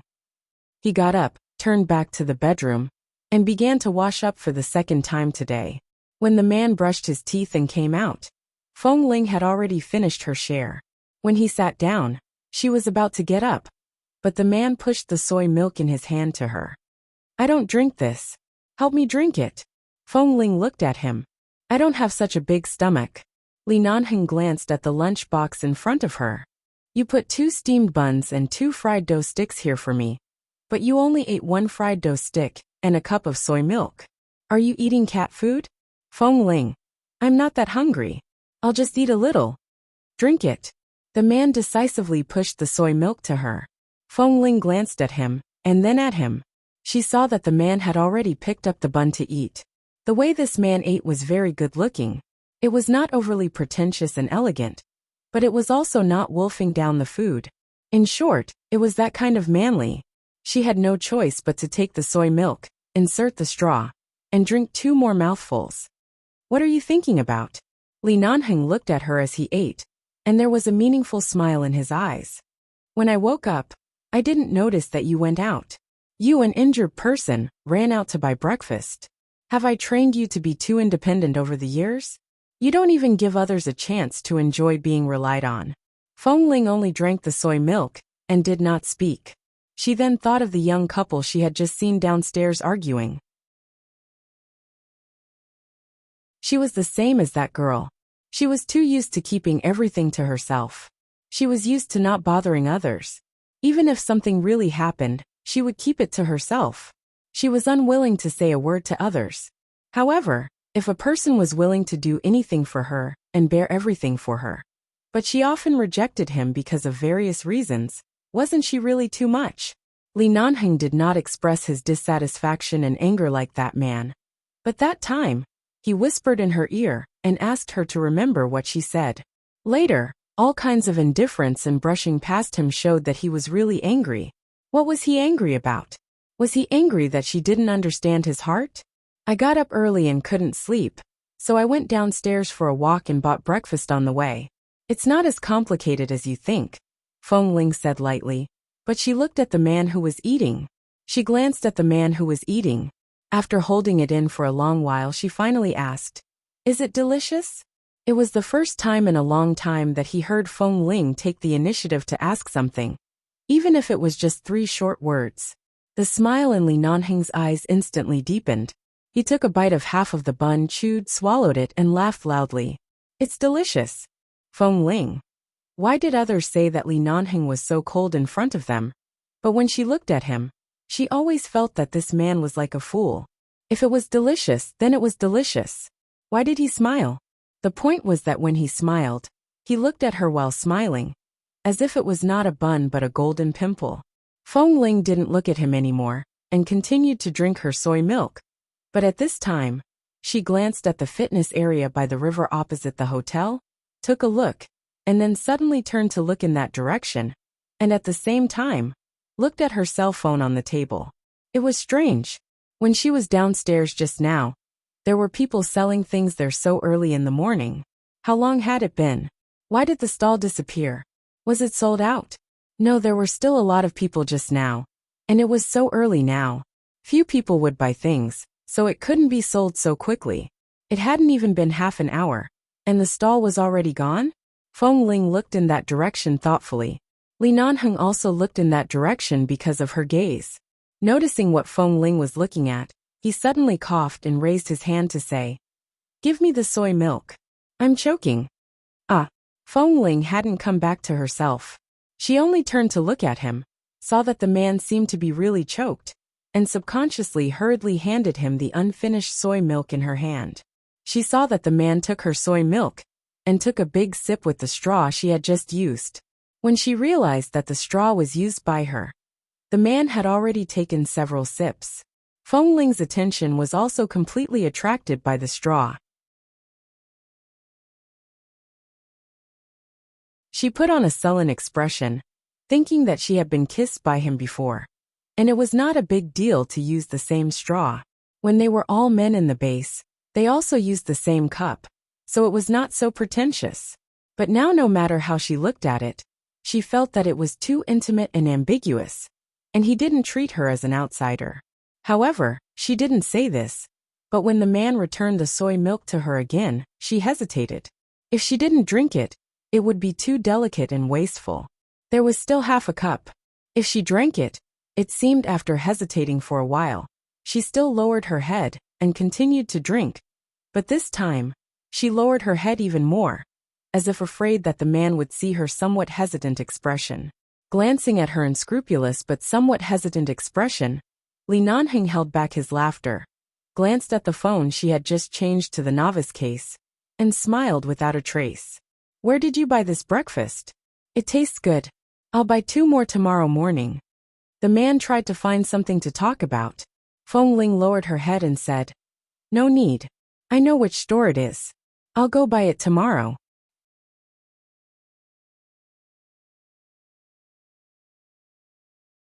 Chapter 11:20. Li Nanheng's smile widened when he heard that she would continue to stay here and help him buy breakfast the next morning. "With your injury, are you sure you can walk that far?" "It's not that far. I'll buy breakfast in the morning and take in some fresh air. It's good for the body." Feng Ling was still drinking her soy milk and did not notice that the man was grinning from ear to ear. "All right then. Thank you for your hard work, Miss Feng." Feng Ling paused and suddenly looked up at him. The man's expression had returned to normal. When she looked up, he met her gaze calmly. Feng Ling was speechless. Why did she feel that something was wrong? But she could not tell what was wrong. The next day, Feng Ling went to buy breakfast on time. When she passed by the area by the river, she saw a small stall selling things. However, it was not as lively as it was yesterday, and there were not as many couples coming and going. That night, because Feng Ling had been injured for 2 or 3 days, she could apply the medicine herself most of the time, and did not need to trouble Li Nanheng. She insisted on doing it herself, and Li Nanheng did not force her to do anything. Therefore, by the time she sat on the bed with the medical kit and applied the medicine, it was already very late. When Lecheng called, "Feng Ling, how have you been recently?" Hearing that when Lecheng's voice was a little hoarse, Feng Ling said with concern, "I'm fine, it's nothing. I just suffered some superficial wounds a few days ago. I was afraid that you would be worried, so I didn't tell you. Now the wounds are basically healed." "Injured?" When Lecheng raised her voice. "Where are you?" When Feng Ling went downstairs today, she paid special attention to the surroundings and the name of the hotel. "A hotel near the river in the city. I think it's called the Golden City Hotel. I'll visit you tomorrow." "No need. What's wrong with your throat?" "Nothing. I haven't slept well for the past 2 days. In addition, there was a lecture at the medical school today. I sat there with a few of my seniors and talked for the whole day, so my throat is a little hoarse." Feng Ling instinctively felt that when Lecheng's low spirits had something to do with Dr. Wen, but she did not ask too much. "Feng Ling, do you still plan to go back to America? The United States? I've never thought about it. I don't have any friends anywhere, so I'll just work wherever there's a suitable job for me. Mrs. Mo's place isn't a long-term place. As long as the crisis is over, I'll definitely leave." Which normal person would have a bodyguard by their side all the time? It's too redundant. She didn't have a fixed residence. Originally, it didn't matter where she went. She had never thought about where she had to go, or where she had to stay. I plan to travel around the world after my speech in the city ends. If you have time, why don't we go together? All over the world. I heard that the countries around the world aren't as peaceful as they seem. Many Western countries are affected by the chaos of war. If you really want to go out, you'd better make a safety plan first. Why are you like my brother? You're so concerned about the safety of others. I'll look for you tomorrow. You've been staying in that hotel recently, right? Okay, give me a call before you arrive. Before hanging up the phone, Feng Ling comforted Wen Lecheng with a few words. Lest Wen Lecheng's slightly depressed mood continue. When she put down the phone, she suddenly raised her eyes and looked at the man who was standing in front of her bedroom door. She was shocked. She was so alert that she didn't even notice when Li Nanheng entered the door. Sure enough, the only person in the world who could make her lose her alertness and come and go without a trace was Li Nanheng. You didn't even knock before coming in? I was about to knock, but I heard you talking on the phone, so I didn't want to disturb you. Feng Ling adjusted her pajamas. Because she had just changed her dressing, a few buttons of her pajamas were still undone, revealing more than half of her shoulder. She adjusted her pajamas without batting an eyelid. It's already so late. Why are you looking for me? Li Nanheng did not enter. He was still leaning against the door frame. Wen Lecheng wants to go out for a walk, and wants to bring you along? Yes. He smiled. You haven't been out before. At most, you've been to 2 or 3 places when you were on missions. And most of the time, you were with the people in the base. How do you know that there are so many unknown dangers out there? You're usually so arrogant. But now you know how to persuade Wen Lecheng not to wander around and scare her with all kinds of dangerous words about war-torn countries. You don't want her to go too far. So you want her to stay and continue to create opportunities with Dr. Wen, right? Feng Ling. I didn't think so much. Li Nanheng's cold brows moved slightly.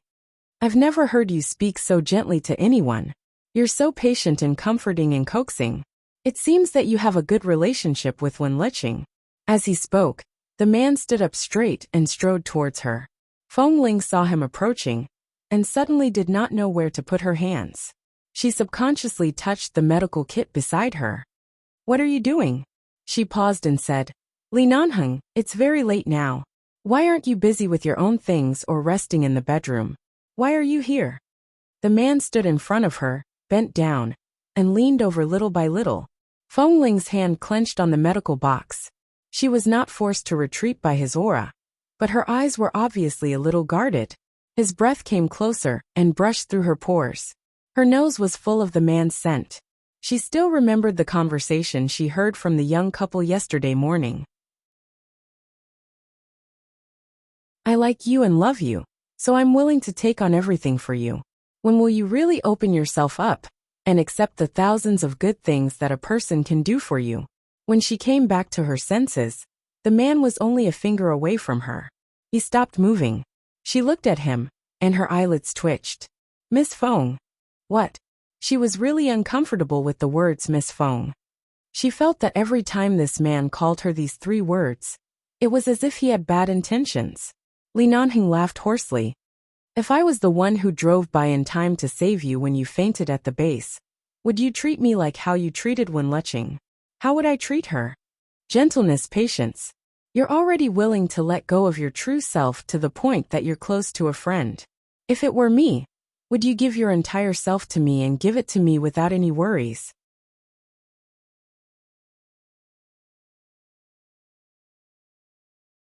Chapter 11:21. Feng Ling felt that this assumption was not valid. The man was very close to her. Right now, she really wanted to retreat and distance herself from him. However, she knew that if she retreated now, it would mean that she had been defeated by his words.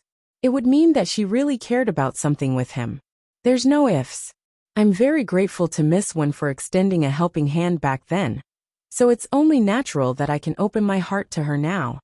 Feng Ling turned her face away slightly to avoid being kissed by him. However, she felt that she was actually about to be kissed. Although their skin had clearly not really touched, the man's breathing and hoarse voice gave her the illusion that he had already kissed her from head to toe. Aside from that one time when I was locked in the Li family's ancestral hall and couldn't appear in time, when have I not appeared in time? Why don't you try opening your heart to me for once? Feng Ling closed her eyes. I have. She closed her eyes and tried her best to speak in a rational voice. Li Nanheng, I have. He stood up straight again.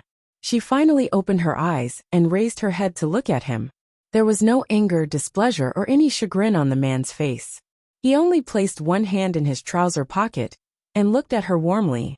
In the relationship between people, there is a saying that has been circulating for a long time that I have always felt is rather pretentious.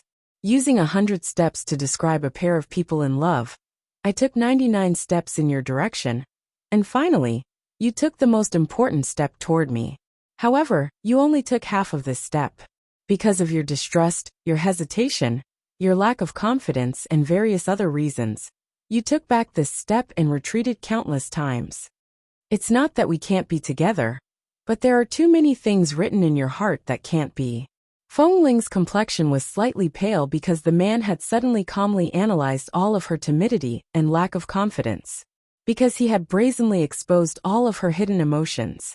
She heard her overly fast heartbeat and felt that her breathing was a little short of oxygen.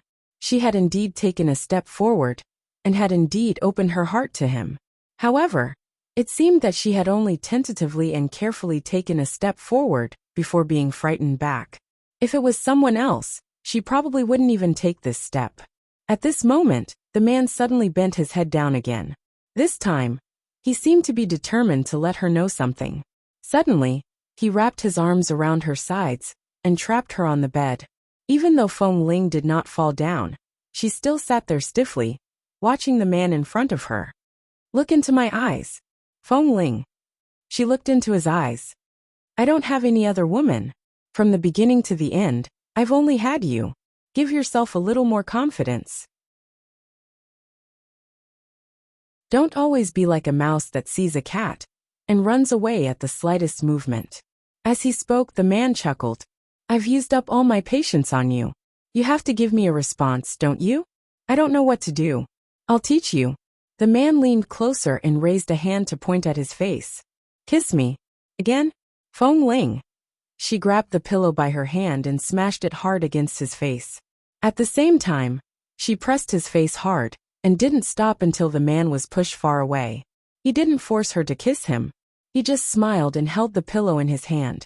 Looking at the short-haired little woman sitting on the bed, who didn't know what to do, and looking at her expression, he chuckled. Is Wenlicheng coming to see you? And tomorrow? In the next 2 days, I'll be attending some activities related to the Li Corporation's domestic partners. There's also a banquet. Do you want to attend? Banquet? Do you want me to attend as your bodyguard? Feng Ling asked. He raised his eyebrows high. What do you think? Feng Ling didn't want to say it. She pointed to the door and said, It's too late. I'm going to sleep. Go out. The man wasn't annoyed at all. With one hand in his trouser pocket, he looked at her from the side. It wasn't until the little woman was about to explode from his stare that he walked out with a chuckle. Good night. The man switched on the main light in the bedroom, leaving only a dim yellow wall lamp by the bedside. Li Nanheng. When the door was about to be closed, Feng Ling suddenly called him. He paused. I grew up drinking wolf's milk. I'm not feminine at all. I'm not reasonable either. Why do you like me? Indeed, I'm not reasonable enough. I don't *king know why I like you. Feng Ling. Oh. Hearing the little woman's muffled voice under the quilt, Li Nanheng put one hand on the door frame and glanced at her. Miss Feng. Speak. Do you need me to bring a knife over right now? You can dig out my heart and see if it's carved with the words Little Wolf Girl. You heartless bastard. Feng Ling pulled the quilt over her face and said in a muffled voice, Go out. Don't talk so bloody. I don't want to have nightmares. Good night. The smile on the man's lips deepened. Sweet dreams. When Wenlicheng came to find her the next afternoon, because Feng Ling said that she hadn't eaten at noon, Wen Leching happened to be hungry, so she took a taxi to come over. She rang the doorbell several times outside the room and waited quietly. Suddenly she heard footsteps. She turned to see that Feng Ling had come back from outside. It seemed that she had just gone out to buy something.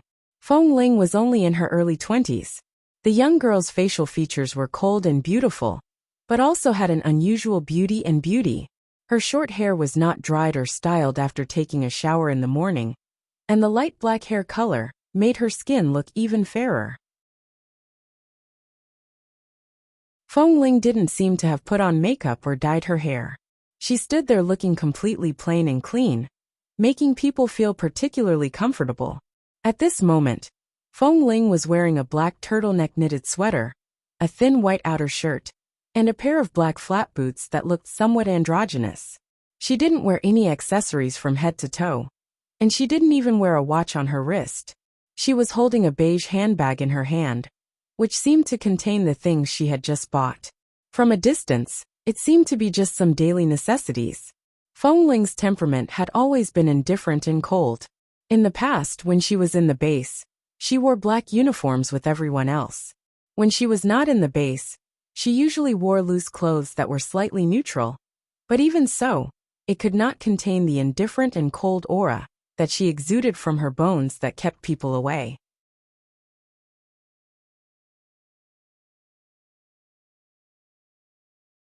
Chapter 11:22. This Feng Ling was very beautiful, but she was cold. Her eyes and brows were gentle, but she didn't look gentle at all. Her temperament was so cold that people couldn't help looking at her. There were so many contradictions in her, but she didn't seem to be out of place. Feng Ling came up. I just went down to buy something. I thought you would wait a while. With that, she opened the door. Miss Wen, come in. Wen Leching walked in, put down her bag, and took the slippers that Feng Ling handed to her. While changing her shoes, she looked inside casually and said, Feng Ling, you don't live here alone, do you? I haven't asked much about you recently because of my own affairs. I don't know when you moved out of my house, nor when you came to this hotel. Feng Ling paused. I moved in a few days ago. Several old enemies who chased me when I was on a mission in the United States found me. But fortunately, they were not seriously injured. Wen Leching changed her shoes and walked in quickly. When she was about to take Feng Ling's arm, she felt that Feng Ling stiffened slightly. She realized that Feng Ling's arm was also injured, so she softened her movements. Where are your injuries? Let me see. No need. They're almost healed. I'm a doctor. Let me take a look. Only when I know what's going on will I feel at ease. Hearing her say so, Feng Ling didn't stop her. Wen Leching opened her clothes and pants to check her injuries, and then looked at the almost invisible strangulation mark on her neck, and she nodded. Sure enough, it's just a superficial wound. Those people dare to run amok in the United States, but they shouldn't be so bold here. It's not easy to transport guns here. Otherwise, if they really chased me, I don't know what would happen. And indeed, when Leching walked a few steps in this large room, looked around and said, This room is too big. It should be the best business suite in this hotel. There are more than 2 or 3 bedrooms, which is larger than the space of ordinary residential families. Even if you are not short of money, you shouldn't come out to live in such a room.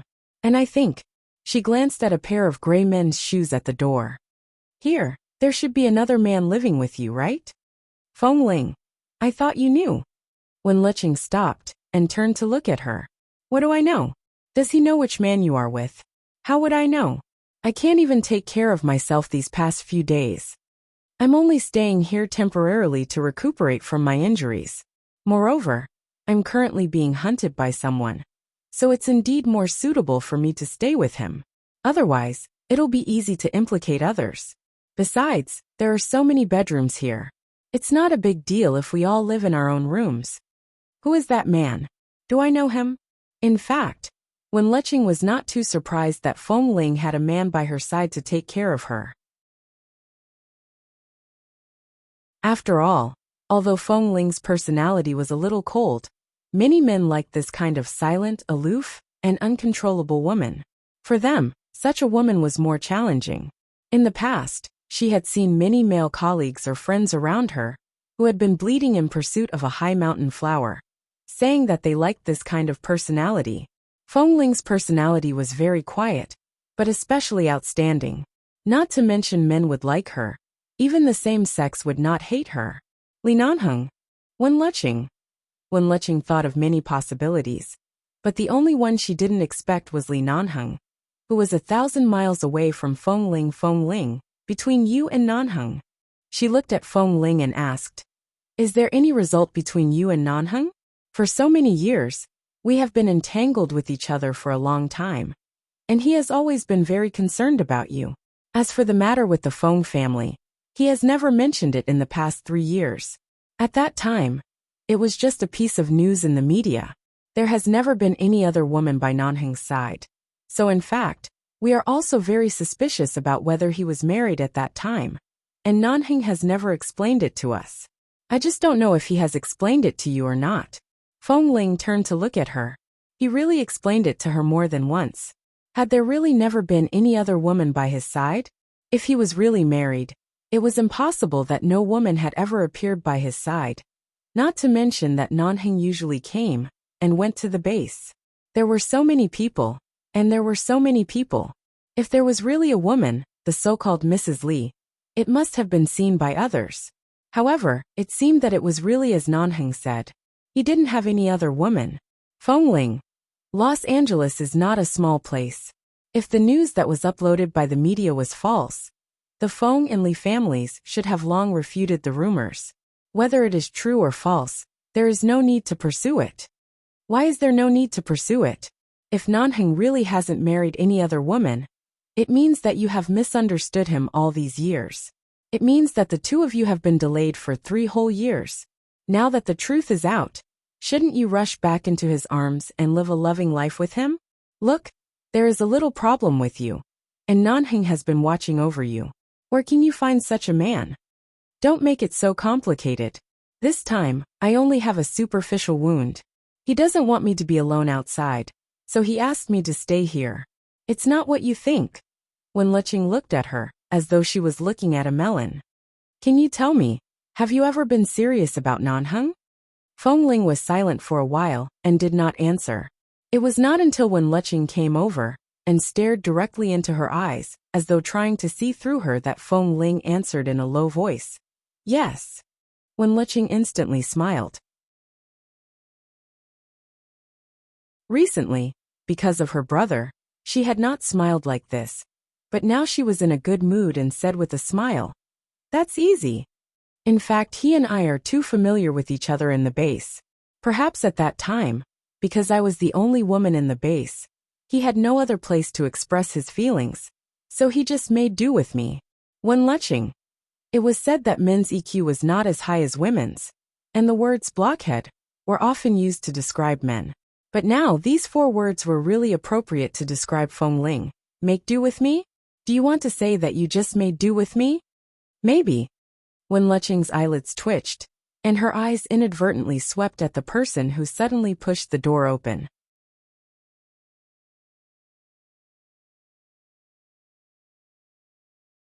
Chapter 11:23. Knowing that Feng Ling was deliberately being stubborn, Wen Leching couldn't help sweating for her, and subconsciously cleared her throat to remind Feng Ling to pay attention to her words. Feng Ling still looked at her calmly. "There are so many men in the base. People like me who haven't developed feelings from the beginning are easily taken away by others. Perhaps if it were someone else who liked me and treated me well, I might have responded seriously. How is that possible? Qiao Fei should have told you before Boss Li did, right? Have you ever fallen in love with Qiao Fei?" Wen Leching said and winked at Feng Ling, reminding her that there was someone behind her. Feng Ling fell into deep thought and then answered seriously, "Maybe it's just because Boss Li is a little more handsome than Drill Master Qiao. Boss Li is sure to win." Wen Leching squeezed out a smile. "Really?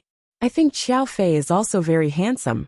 Please, Feng Ling, if you can say that Boss Li is more handsome, or even if you can say a few words to defend Boss Li on the matter of whether he is handsome or not, perhaps this situation will not be too serious.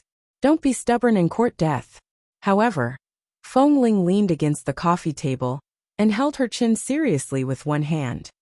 Indeed, maybe if I had thought about it a little, maybe now I and Drill Master Qiao have already passed our 3-year anniversary. Wen Liqing smiled. If she didn't court death, she wouldn't have died. She really couldn't be saved.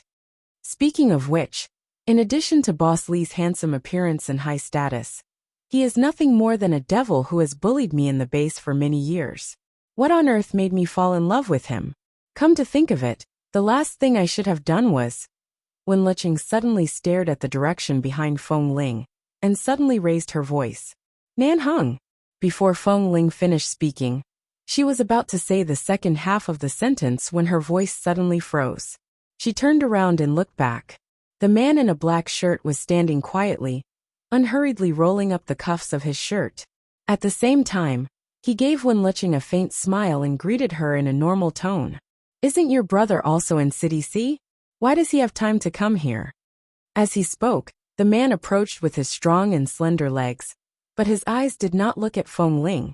You've been in Sea City for some time. When do you plan to return to America? All the words were directed at Wen Liqing. I've signed a contract with the medical school in the city. I have to stay there for at least 3 months before I can move. Wen Liqing felt the atmosphere was a little awkward, so she gestured to Feng Ling to explain quickly. When Li Nanheng walked past, he glanced at the coffee table.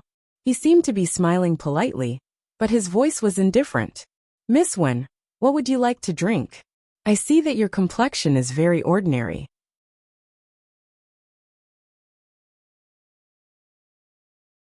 Forget about the drinks. How about a cup of tea? There are all kinds of flower tea in this hotel. It's a good choice for ladies. Anything is fine, Wen Liqing answered eagerly. 5 minutes later, Li Nanheng came over with 2 cups of high-quality roses and placed them on the coffee table in front of them. Wen Liqing quickly said, Thank you. You guys talk first. I'm going to change my clothes, the man said indifferently. All right. Wen Liqing felt that she had known Li Nanheng for so many years. They grew up together, but this was the first time she felt that she had to be so careful when talking to him, for fear of igniting the fire. Li Nanheng nodded and turned to go to the bedroom. It was not until the bedroom door opened and closed that Feng Ling looked at Wen Liqing silently. Wen Liqing was also helpless. She looked at Feng Ling's obviously deflated expression. Now you know that you said something wrong? I've been reminding you just now. Why didn't you notice it? Feng Ling, I thought you just had a sore throat. You usually say that you are a very quick-witted person. Why do you become so slow when it comes to Li Nanheng? Wen Liqing raised her hand to touch her forehead. I think he is most likely angry. Think of a way to coax him. I originally wanted to talk to you because I was in a bad mood, but now I'm not in the mood to talk to you. Hurry up and solve your own problem. Wen Liqing directly left. She did not dare to drink the flower tea. She was afraid that Li Nanheng would directly poison her because of his expression. In the bedroom, the man had just taken off his shirt and was about to pick up the black t-shirt on the side to put it on. Feng Ling knocked on the door, but there was no response from the person inside. She simply pushed the door open and entered, only to see that the man was shirtless and was about to change his clothes. Seeing that he was not wearing any clothes, she hesitated. Originally, she wanted to leave, but then she thought that it was not the first time she saw him, so there was nothing to avoid. However, she didn't know whether it was good to go in like this, so she stood in front of the door and hesitated. The man had just picked up the t-shirt and turned to look at her.